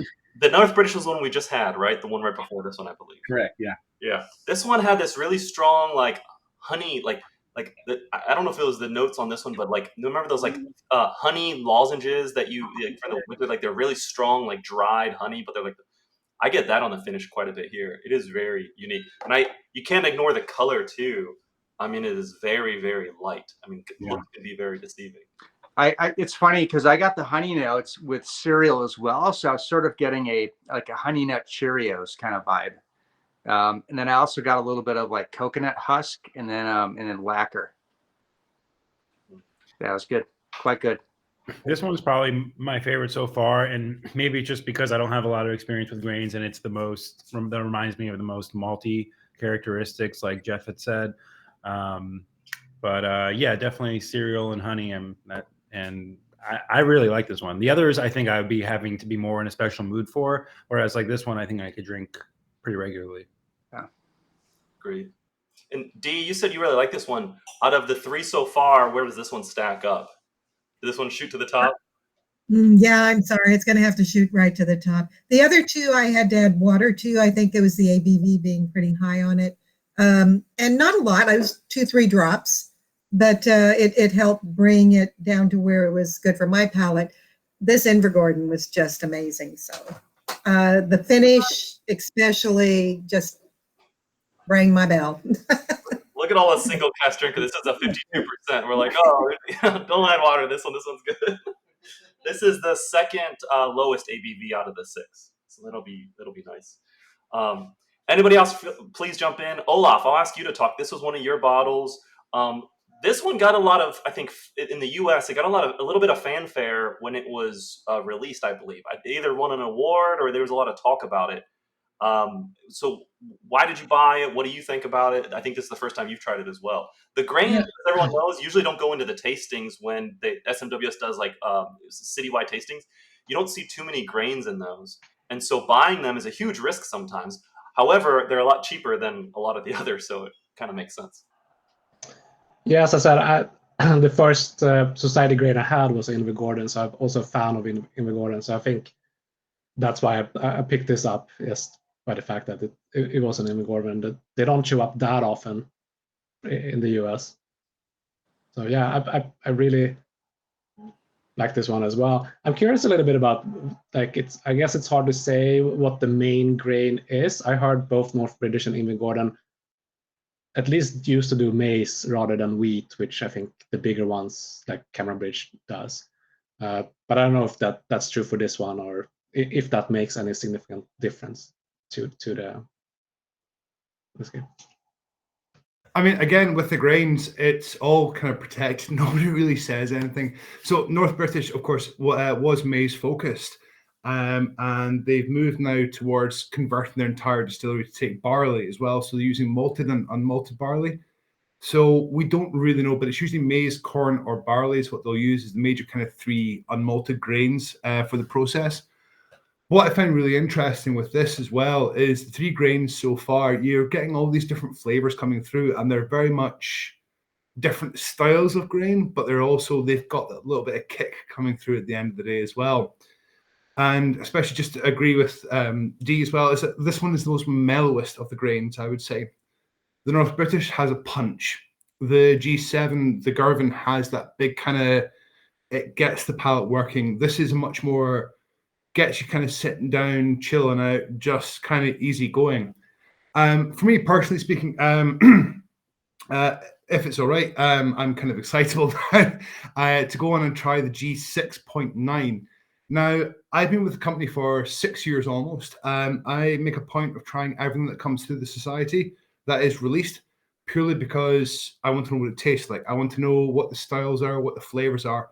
And for me, this is one of the reasons why I love doing these kind of tastings, and I love chatting to members and non-members that have society bottles as well, because this is actually a bottling I've never had before. I have never ever tried this whiskey, so this is the first time that I'm trying this tonight as well. So, first of all, a big thank you to whoever, I don't know who did, but whoever supplied this bottle, because this is a brand new whiskey for me more than anything else. 38 years old as well. It's a second fill Hoggy toasted oak. We're looking at 46.5% ABV, so this is a very low ABV for a grain. But again, if you saw a 15-year-old from the society that was 46.5%, that's kind of average for a single malt. This is very low for a grain. And this, again, is why I'm a huge fan of the grain whiskies. Based out of Glasgow as well, this one here is the Port Dundas. So this for me is, this is one of the reasons I find it so interesting. Established in 1811, this is one of the oldest grain distilleries in operation as well. It's in Coffey Stills as well. But one of their big things was this was closed in 2011 and owned by Diageo as well. This was one of the first distilleries to actually utilize a dark grains processing plant more than anything else. So it's the same thing as that took the grains and you got from North British as well.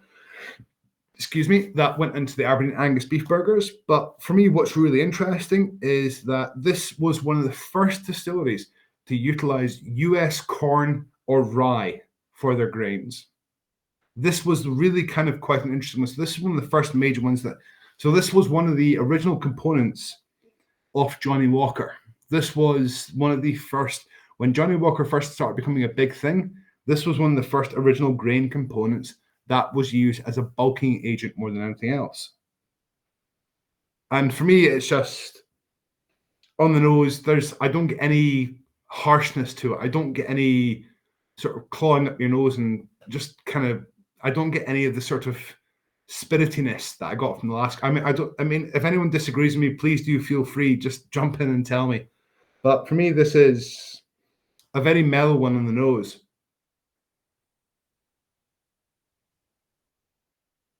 And for the color and the taste, it's that wonderful woodiness to it. And it reminds me of a Blair Athol almost.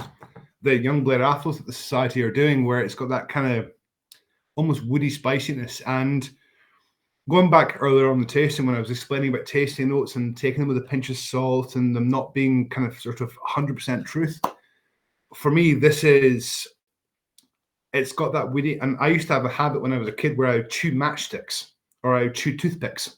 And it's got that woody, almost like you're chewing on a piece of wood or you're chewing on a toothpick. It's got that kind of sort of resiny aspect to it as well. And this for me is just, it's absolutely phenomenal, to be honest. It's just interesting. It's rich. It's deep flavor to it as well. And also, I should say as well, there is no artificial colorant added to our product. This is where you get the sort of toasted oak. And I would definitely agree with Griffin there as well. It's a big heavy hitter. It really does kind of almost remind you of these kind of whiskies of yesteryear, where it's got these rich kind of sugary, sweety, spicy notes to it as well.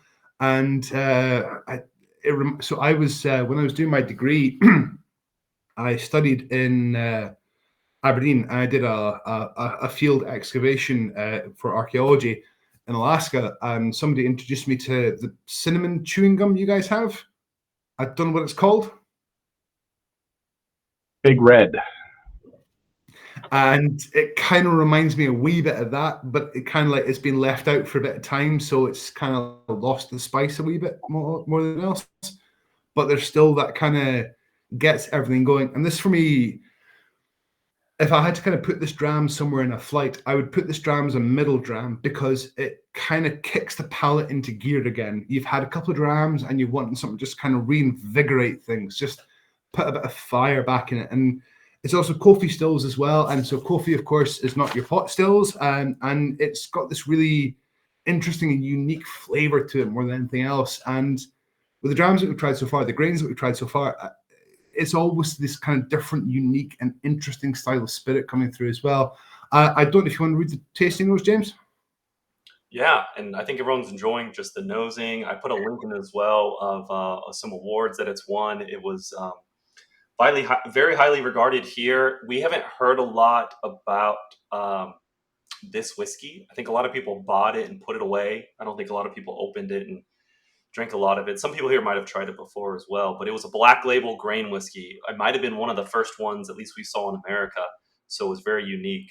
And also, before I tell the tasting notes, it's very also important to put out there as well. Something I think you touched on earlier, Alan, which is a lot of these grain distillers are continuously operating. They're producing it nonstop.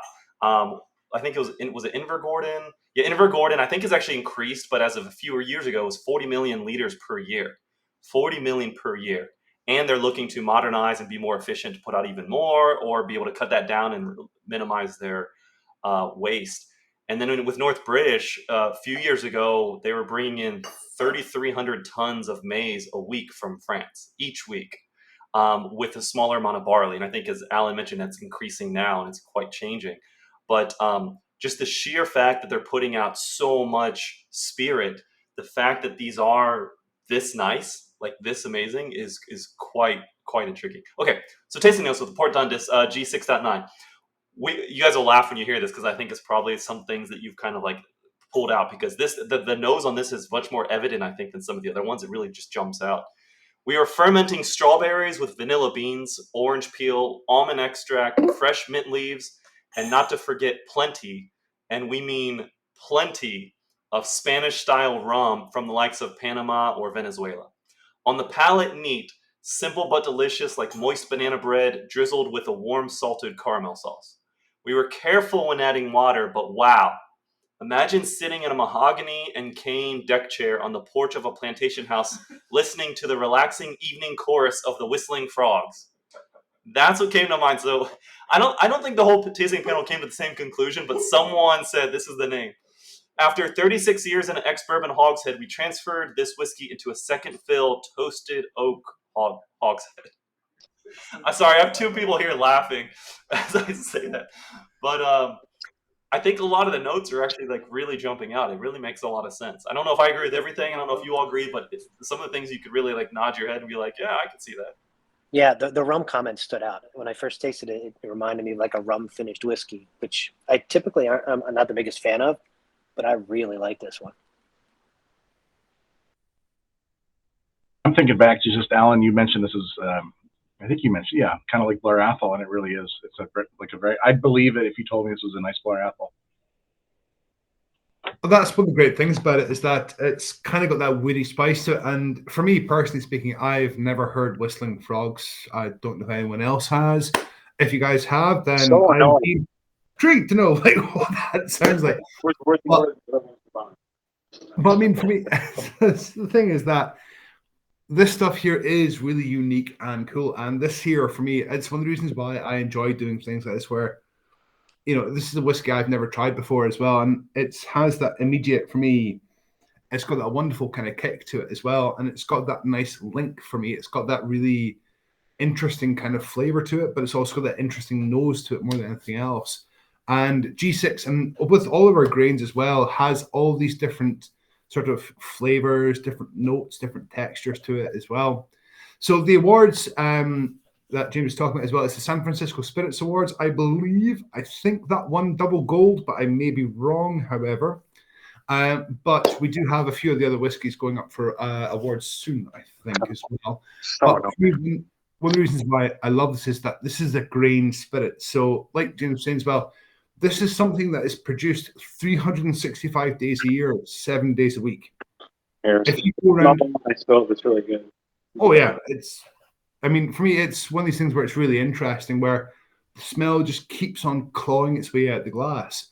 For a spirit that's produced 365 days a year, 7 days a week, you would expect something a bit kind of, but it's got this flavor, got this really interesting note to it. It's got this almost kind of handcrafted approach to it as well. And it's got that kind of, it's got a really interesting flavor, and it's got that interesting note. And for something that, like Jim saying, is that is producing, these distilleries are producing 150, 40, million liters of caskable spirit per annum. You're getting something that is this diverse and interesting. It really is, for me, on one hand, quite kind of confusing why grain is considered to be Scotland's dirty little secret. But on the other hand, I'm quite happy that it's considered Scotland's dirty little secret, because you're getting spirits like this that are kind of just flying under the radar and just kind of creeping along more than anything else. What I find interesting is, speaking of secrets, right? Port Dundas is at least one of the grain distilleries that they actually have made some attempts to make it available, right? We had a short-lived core range in the US, a 12 and an 18-year-old that you can still find on the shelves. And they released it twice in the Orphan Barrel series. So they're doing some attempts to make it available, but still, like, it's not widely, people don't know about it. Yeah, it's for me, it's the Port Dundas and the G15 actually as well that we'll try later on.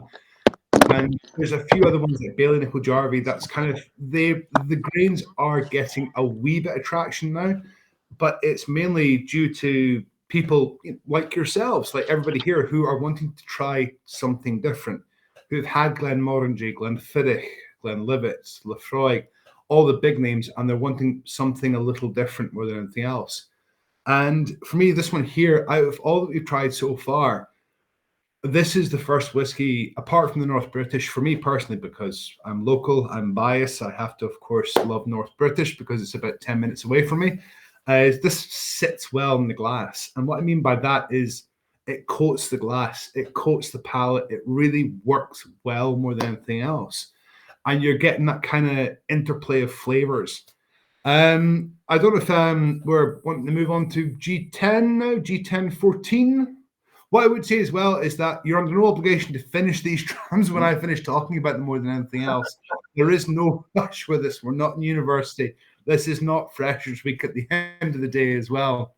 Oh, I like so this one here. Well, Alan, can I ask you a quick question as we and this is a great time if everyone has to use the restroom real quick or fill up with water or anything else. But G10. So one of the things that I think is really interesting as we transition from the first three to the fourth and then now to the last two is one of the things we didn't talk about that much, Alan, is casks. We mentioned some about the unique casks that are in here, but there's always like this stigma that sometimes grain distilleries might not use the nicest casks, right? So for example, like you look at a Glenmorangie, who might be investing significant amounts of time, energy, and money to get the nicest casks and really incorporate that cask management into the very upfront distillation process so they know what they're going to get, 10, 20, 30 years out. Whereas with grain distilleries, especially like the Flash I Love You, the Invergordon, the color is so light, it makes you think maybe they just put it in a cask that was reused many times just because they didn't know they were going to sell it to SMWS. They didn't know it was going to be bottled as a single cask. So where does cask management come into, with especially with the SMWS, but then also with the industry in general? So for me, this is one of the reasons why I love the SMWS is that we have this process of further maturation. We have this wood management strategy in place. So up until about 4 or 5 years ago, we didn't actually have a warehouse in the States. We just shipped everything over. We now do have a warehouse in the States as well. So that's going to be changing everything as well. But also as well, what I find really interesting and unique here, that's a warehouse for bottles, not for casks as well, is that for me, what I find really interesting with this, with grain as well, the grain distillers will sometimes, to utilize a whiskey pun, a whiskey phrase, I guess, scrape the bottom off the barrel with the casks, because most of the grain spirit will get put into blended whiskies. Very few of it gets pushed on. And then you get occasional wee treasures slipping through, like the Flash I Love You. And every outturn in the UK, certainly, I can't speak for the US release, of course. In the UK, we do 15 whiskies every month. We might have a grain here or there kind of creeping through. And for me, this is why I love the grain whiskies that we do, because there is this kind of almost ultra exclusivity about it. There is this kind of, this grain whiskey has done something special. This grain whiskey has got an interesting flavor to it. It's got an interesting style to it as well. And in the industry, grain whiskies are considered to be a bulking agent. They're considered to be, if you were to say, for example, single malt whiskey is squash, grain whiskey would be the water you would add to squash to dilute it. It's just one of these things that grain whiskey has this reputation. And for me, one of the things I kind of like and I don't like is I don't like the reputation that has. But at the same time, grain has this kind of almost underground following, that you're getting these guys that are, you're getting these distilleries, that are finding these new ways and reinvigorating styles of distilling as well. Because grain is a traditional style of distillation as well. Because back in the day, especially when we're going to try the G15, the Loch Lomond, that's a pot still. That's not column. I think that's pot, if I remember correctly, but I may be wrong with that. So that is often what the farmers would do. They would be mixing the raw grain with a bit of grain that had gone off in the back of the cupboard kind of thing. They'd be mixing everything together. And that's what grain was born out of, was this style of distillation. And you're getting a very rapid industrialized form of distillation as well. But at the same time, you're getting these interesting spirits. I mean, these 4 whiskies that we've tried so far, similar age, sort of, but you're getting vastly different ABVs, hugely different. And I mean, our further maturation time period typically is a year to 2 years. That's roughly what we do. I think our shortest further maturation is 6 months, and our longest has been, with the exception of one bottle, I think 2 years. And so you have this huge variation of flavor coming through as well, and you're getting these different casks coming through. And for me, what I find really interesting is that these grains here, you're getting this different flavor and this different style coming through. And no 2 casks are the same as well, because no 2 tree is the same, no 2 piece of oak is the same. So you're getting all this different flavor and these different notes and these different finishes coming through as well. So for me, this is what makes it really quite so very interesting, is that grain has all these different styles and flavors, but also as well is, if you have a bottle of single grain on the shelf, I mean, for me, speaking from a bartending perspective as well, is that we don't sell a lot of single grain in the venue. We sell more single malts. So I know I've got bottles of single grain on the shelf that have a little bit of dust on them because nobody really wants to go for them. And yet the spirit is just constantly evolving and changing. And especially if anyone wants to go back and like sniff glasses, or even just like smell the vessels, smell the bottles, smell the ones as well, you will notice different flavors coming through. And for me, I find grain whiskey is the best thing in the world to recommend to people when you're talking about single cask, when you're talking about the kind of whole, you're talking about the whole evolution of flavors more than anything else. I think we're going to crack on to G10, because this is another new bottling that I've not had before, and I'm like a kid in a candy store with this kind of stuff. It is so good. So this is a 39-year-old. This is second fill ex bourbon cask, 57% ABV.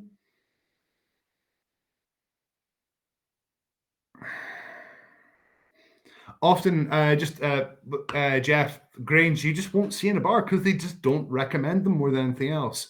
I mean, the most common brand would be BNJ, which is Bailey Nickel Jarvie. But again, it's kind of one of these things where you just don't see it very often, which even in Scotland, certainly going around Edinburgh, I mean, Bailey Nickel Jarvie is an Edinburgh blend. Even North British, the local distillery, you would be better finding a bottle of Glenkinchie behind a bar. And Glenkinchie is about 40 minutes, 50 minutes outside Edinburgh, where North British is located within Edinburgh. You just wouldn't find grain whiskies behind a bar because nobody really knows about them. And again, you're getting some interesting stuff. And all I can say is the G10, oh my. So this is ex-bourbon cask, 57% ABV. So this was founded in 1927 as well.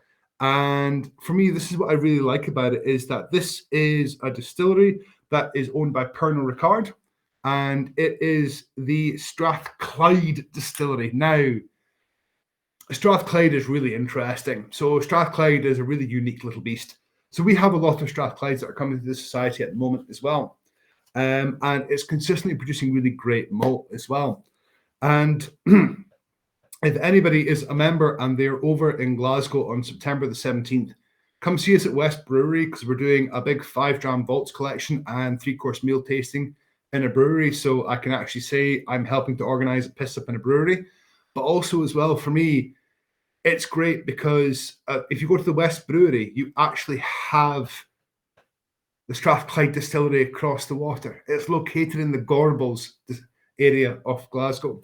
Now, the Gorbals area in Glasgow has a bit of a reputation, shall we say, but it's owned by Pernod Ricard as well. And yeah, I mean, for me, it's only this distillery here. You don't find this as a bottle. This is not sold as Strathclyde whiskey. This is only sold to independent bottlers. If you Google Strathclyde bottlings, we are one of the major producers of a bottling of this as an independent one, because they release their casks to independent bottlers. They don't just do it for themselves as well. And this is what makes it quite interesting, is that this one here, you really only find this as part of an indie range. So you get all these different interesting flavors coming through as well. And for me, this is a new whiskey. I've never had this one myself. And at 39 years old, oh my, this is something quite unique, I would say. And again, my hat off to the owner of the bottle, because it is just a phenomenal dram indeed. And it's very rare I nose a whiskey and it makes me be quiet for a second.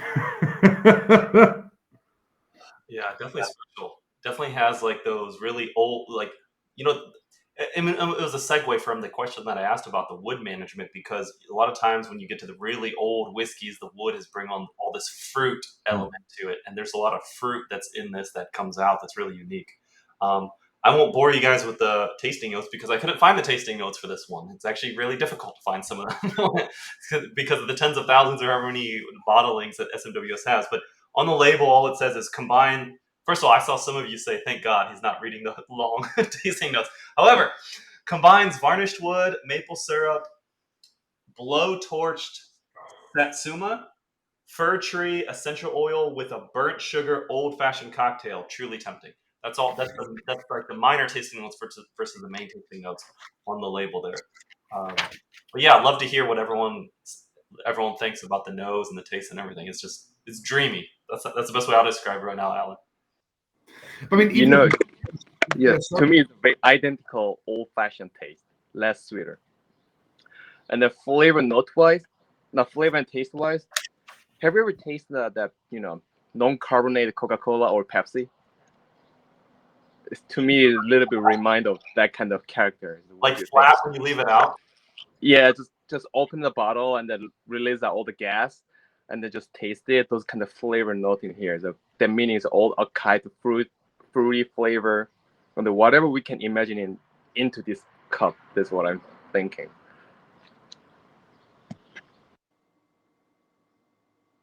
For me, definitely with this whiskey here, if you think about the age as well, what we're drinking, this is a 39-year-old spirit.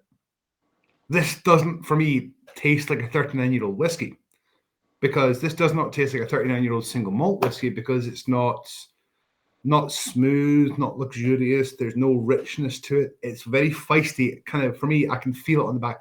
And, like you were saying as well, I can taste the bitters. I can taste the Angostura bitters. I can taste the old-fashioned kind of flavors coming through as well.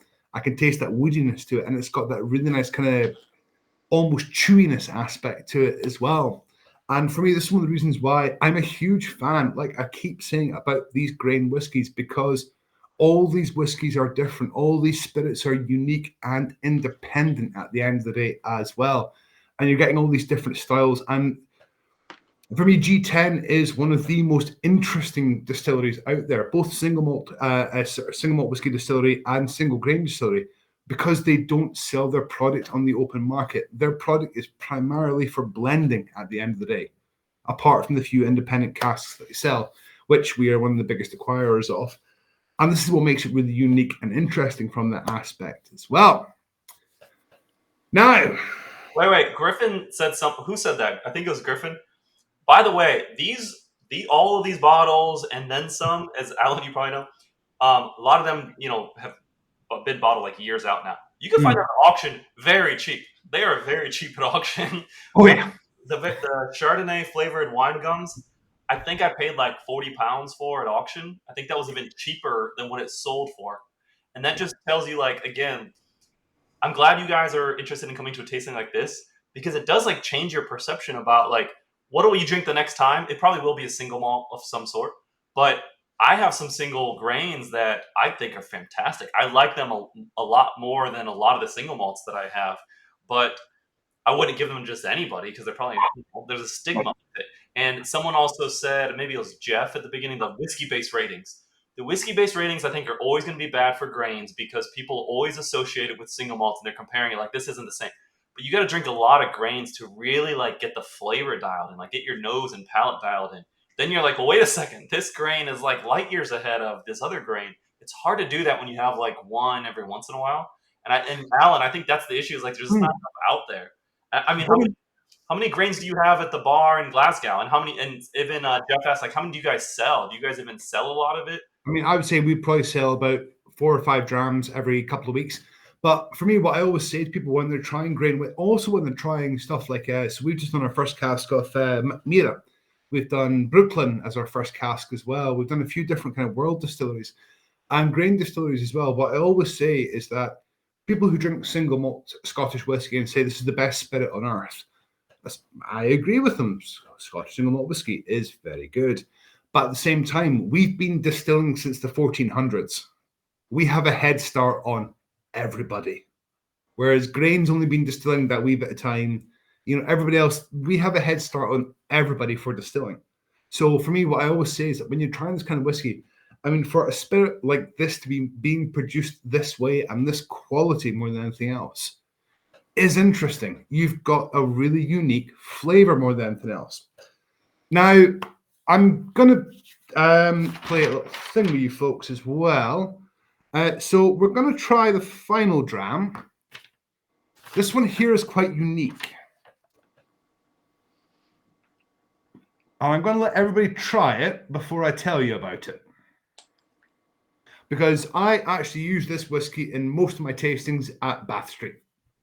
And Alan, I'll wait to pull up the images and all that until we taste it, and then you go into your... So this is a unique little beast. This is, for me, quite an interesting whiskey. This is from Loch Lomond. This is from the, I think it was Jeff yourself that said the Hold My Beer distillery. This is the kind of, this is from the kids at the back of the science class that are setting Bunsen burners on fire. This is the Hold My Beer distillery. And when I say this is because Loch Lomond is just cool. You can't get a tour at Loch Lomond as well, unless you contact them in advance, I believe. But also as well, from a society perspective, every single malt whiskey distillery, single grain distillery, rum, cognac, Armagnac, gin, rye, bourbon, whatever we do, always has one number. So 42, for example, is Tobermory Lachake, whereas Loch Lomond has 4 numbers associated with it, sorry. 112, 122, 135, and G15. This is a peated malt. G9 as well, right? It is a G9, sorry, yes, G9 as well. It's just been a long time since I've seen G9. All right. But this is a peated malt. But this here is really interesting. So this is from one of the many Loch Lomond stills on the site. So this is produced at the Loch Lomond distillery, but this is produced there as well. This is the Ross Dew malt. Or to give it its proper name, I think it's Old Ross Dew.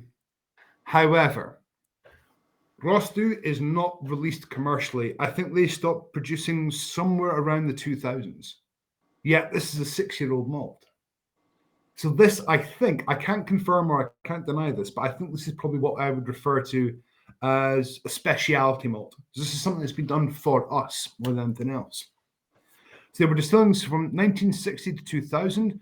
But what's really interesting with this one here, this is 100% barley. So this is a single malt, but it has been kicked through a Kofi still. So the SWA does not classify it as a single malt because it's not being put through a pot still. That's got to sink in for a second. Like, I got to think about it. Because it's been kicked through a coffee still, the Scotch Malt Whisky Association, the guys who decide what is and what isn't whiskey, call it single grain whiskey. This is called a wee cheeky chappy as well. Second fill ex bourbon, 62.3% ABV, peated 6-year-old malt. And this here, if you ever want to go out and buy the Loch Lomond single grain whiskey, it's released as Loch Lomond grain. That's what it's on the market as. This is one of the few guys that produces the grain commercially available as well. But in venue as well, for example, we actually have this bottle in venue, and we sell this for about £46, I think. For a peated whiskey, it's not that bad. And it's very much a lighter style of peat more than anything else. And for me, it's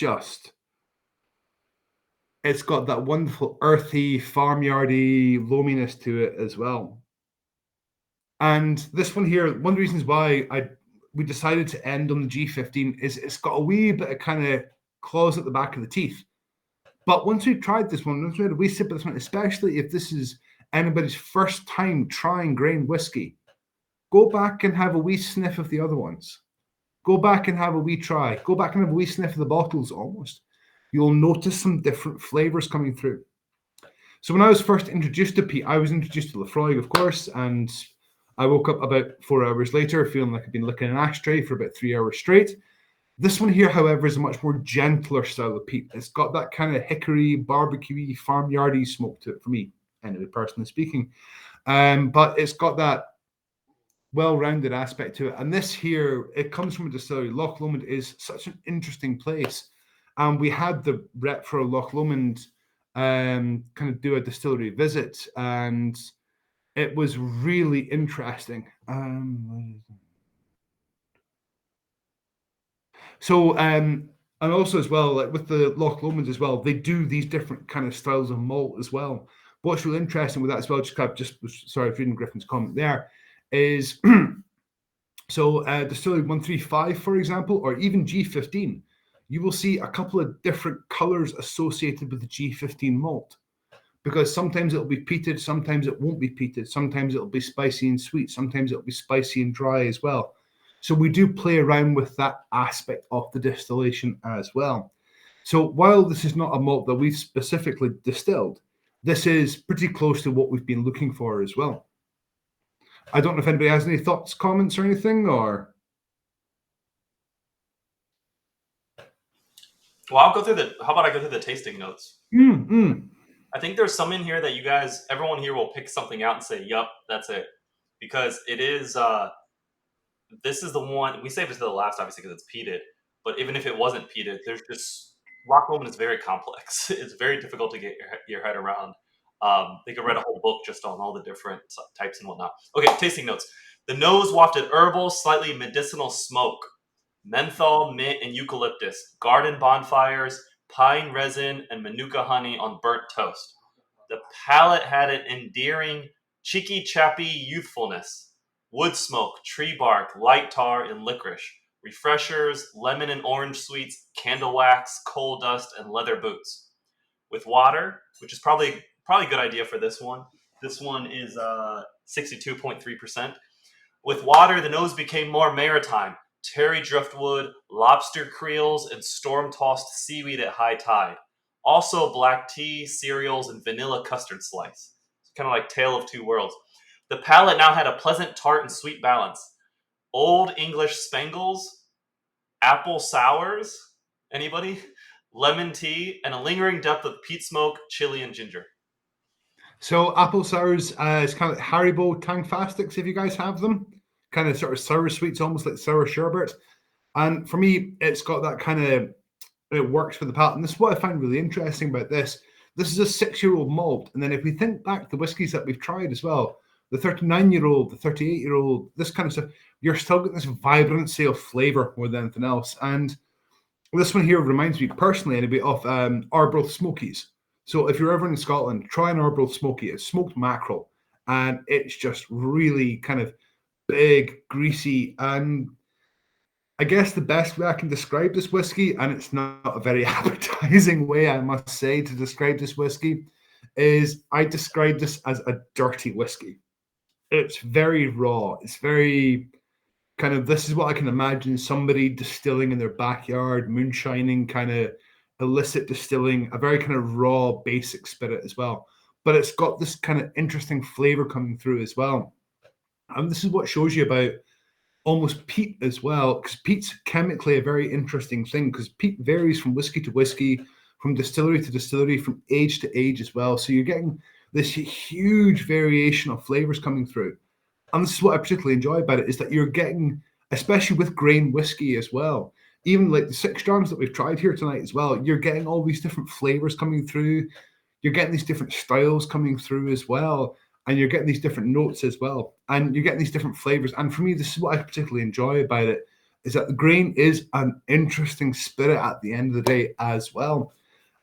As far as the society going ahead and releasing grain, I don't know if there's a plan to add any new grains to portfolio, but I know grain certainly is an integral part of our release strategy.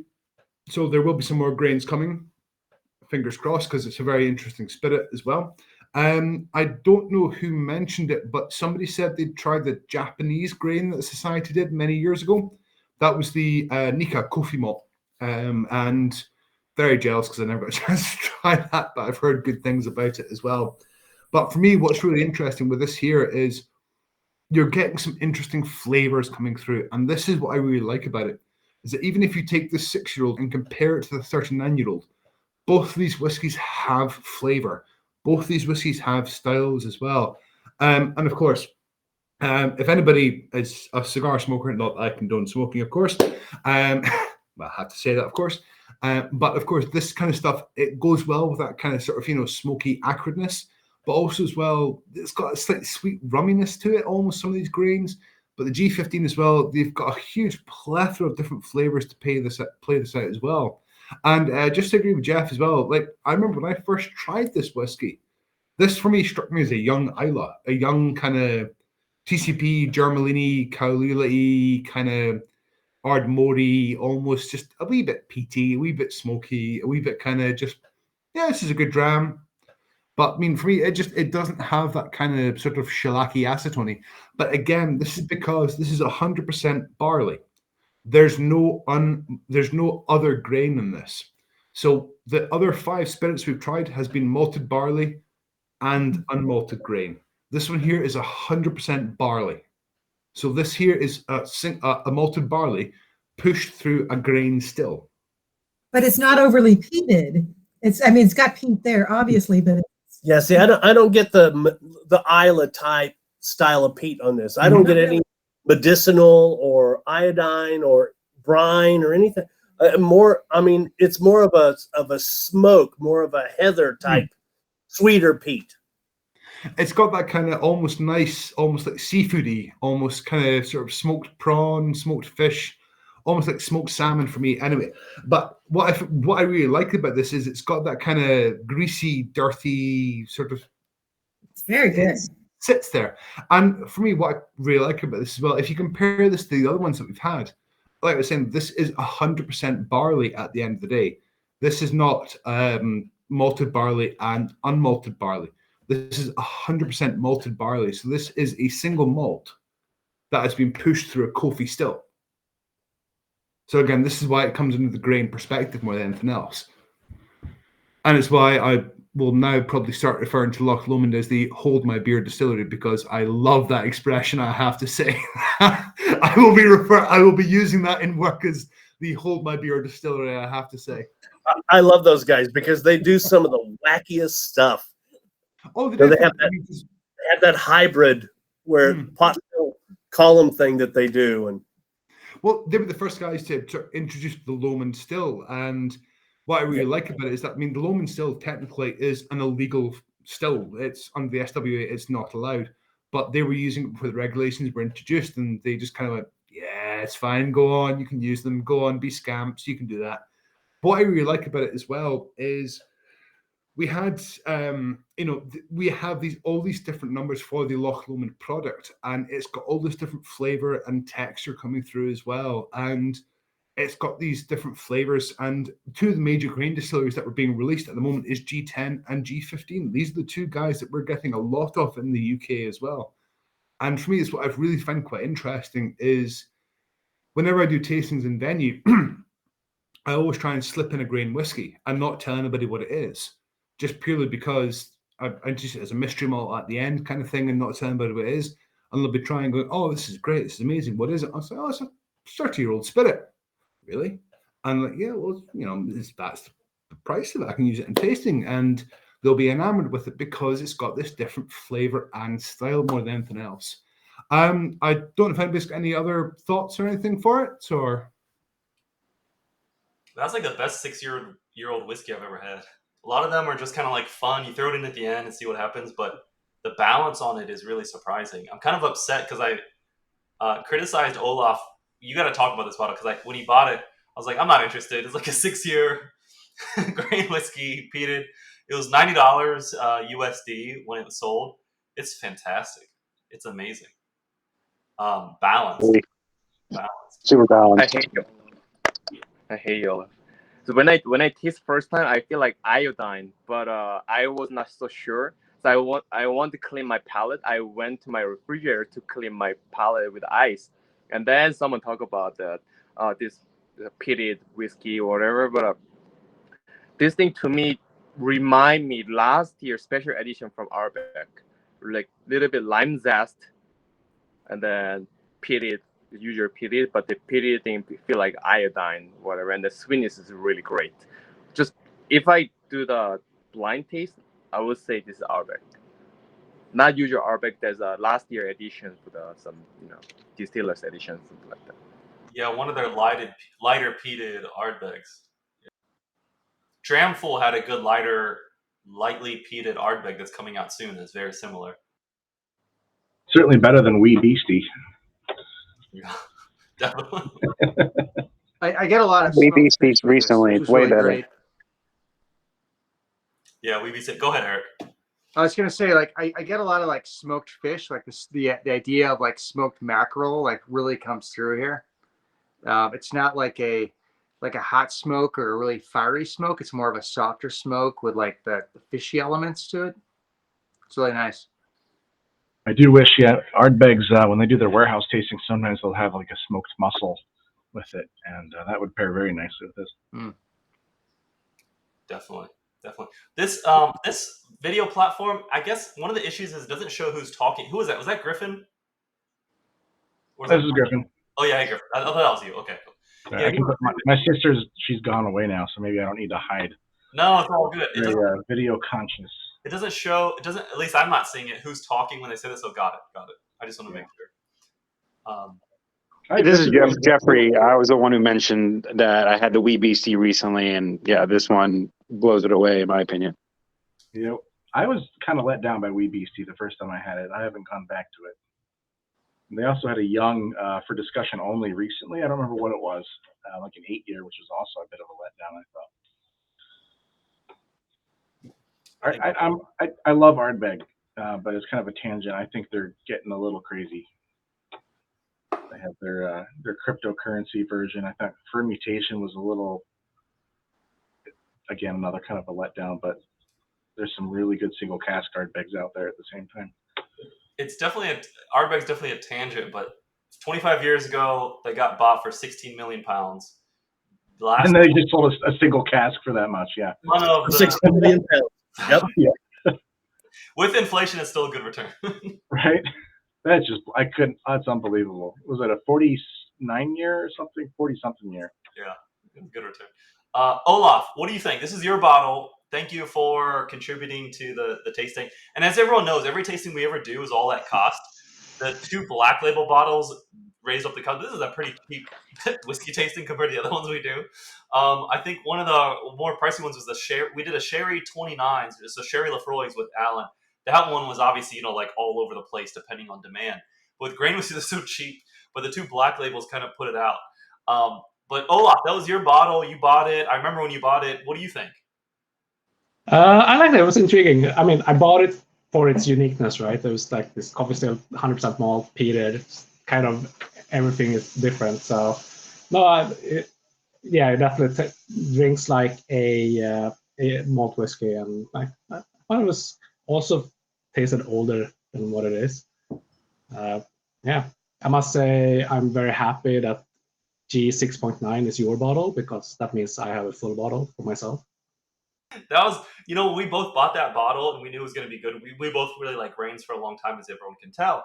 But I was asking him, when are you going to open that? Let me taste it when you open it. And then finally, it was like 2 years ago now. So now we're here, and yeah, I'm kind of upset, but that's okay. Olaf, while on you, why don't we go through now? Something we always do is, what is your favorite? What stood out to you? And we'll round it all the way around. And Alan, if you could close us out then. But Olaf, please, what stood out to you? What was your favorite? And then anything unique that you either learned from Alan with the grains, or maybe one of the whiskeys that kind of surprised you quite a bit? First, thank you, Alan, for it was very informative. It was a great experience. I feel like I need to go back to the first three, but I do think I'm wavering between the Port Dundas and the Strathclyde as the best of the evening. I have a little bit softer heart for Port Dundas, so I think that is my favorite for the night. But yeah, this was very insightful as well, to kind of hear about how the society has bottled this over the years and how they're made. So thank you so much. Very nice, very nice. I'll just go down the list. Eric, what do you think? What was your favorite? What stood out? I thought the Strathclyde was very good, and the Port Dundas is probably a very close second. Between the two, they were like right on par. I think for the age, the Loch Lomond was like really like hit my buttons. Like, I like that smoked mackerel, kind of smoked fish, kind of softer smoke feel to it. It's really great. I think very good tasting. I think we agree with everything you said. Jeffrey Schwartz. Jeff, I know you popped out for a little bit. You missed a little bit, but I think you caught up. What did you think about your favorite? Yeah, I was there for almost all of it. I would say the Port Dundas was probably my favorite. I also really liked the last one, the smoky one, just super balanced, and wasn't expecting it, so it was like a nice surprise. Especially because it said Loch Lomond, so the stuff I've had from them before has been, super sweet. And I would say even with that one would be the Invergordon. Those were definitely my top three. They were all great. I had a great experience. This was definitely worth doing. Like I said, I didn't have much grain experience, so it's nice to kind of taste them all along the spectrum, and hearing everyone's thoughts and Alan explaining a lot of info that I didn't know anything about. This was just very fulfilling time. So thanks everyone, and thanks James and Alan and Olaf. Absolutely. Griffin. Yeah, this is, I'm looking at my remarks, which are not all appropriate to say out loud. The Strathclyde was really remarkable in its viscosity and the sweetness, which I really like. But between the North British, the Port Dundas, and the Strathclyde, I need to find a bottle of all three of those. So it's hard to say my favorite is half of the tasting, but that's kind of where I'm at. The North British had a really nice, refined kind of depth to it. It's really all excellent. I love Invergordon. That Loch Lomond was bonkers. I think the Hendricks was a really good one to start with. It's good, but it lacks the complexity of the others, I thought. But the Sauterne note on it was really nice. It's hard. They're all good. Alan, we're doing good. We got some new fans. They're gonna come. They're gonna drink you guys dry. Yep, under 50 pounds, they can taste every single grain you have. Right. That's remarkable, Alan. You said you sell 4 or 5 drams every few weeks, and that just blows my mind. That's just wild. Yeah. Yeah, if you go there and order the grain, they're like, okay, I gotta go find it. It's behind all these. They're like 4 deep. Jeff and Dee, thank you guys for joining. You guys had a lot of interesting thoughts because you've tasted a lot of these distilleries. I think most of these, if not all of these, were the first time for these SMWS samples. But what did you both think about your favorites and how things kind of flow that stood out? I think the biggest surprise, well, not a really surprise from Loch Lomond, because I know those guys are bunkers, but that was an amazing dram. I really liked that a lot. And the Strathclyde was a big surprise as well. I really like that. My favorite probably is going to be between the Invergordon and the Port Dundas. I'm a huge fan of both of those, and in this case, I think the Port Dundas probably is going to win out, just because it has just a tinge more sweetness in this cask than the Invergordon did. But overall, all of these were great. Great night for tasting. Thank you so much for letting us. Thanks, Alan. Thanks for staying up so late for us. Yeah. Dee will be back there in a month. Maybe she can look you up. And Dee, do you concur with Jeff? Were you guys on the same page with every single one? I really lean towards the Port Dundas and the Invergordon. It's kind of 50-50. Those are my tops. Very nice, very nice. Michael Bradley, are you still with us? Yep. So the Port Dundas gets my nod as well.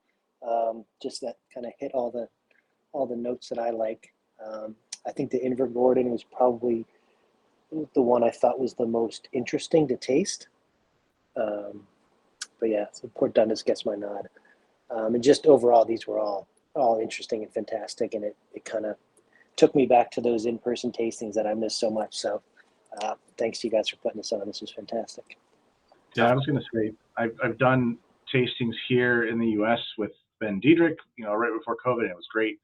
But it's not the same style as being in Scotland at the SMWS, and this brings that into my my basement.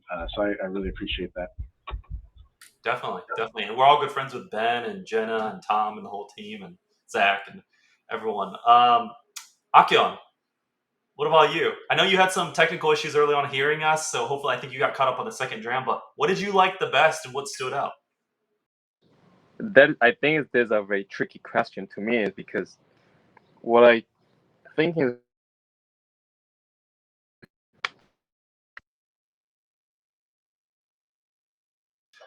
I think your phone might have fell over because now you're landscaping upside down. We can't hear you. We can't hear you. Okay, we'll give you a minute if you can fix that. Toshi. Yep. So Toshi's been here, and let me see. How do I fix my? Okay, go ahead. Yep. So for me, the G6.9 is the best. Oh yeah. Yeah. It's like yeah. For me, it's like a broth. Yeah, very long-lasting, rich taste. Like a broth. Yeah, broth. Yeah.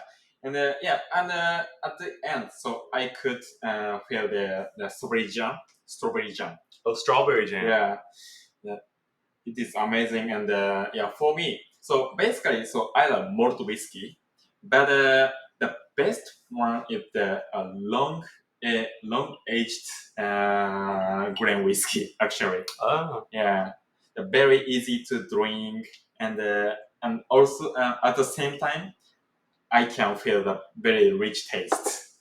Yeah, so that's the best for me. The Port Dundas. In Japan, how many grain whiskeys do you see?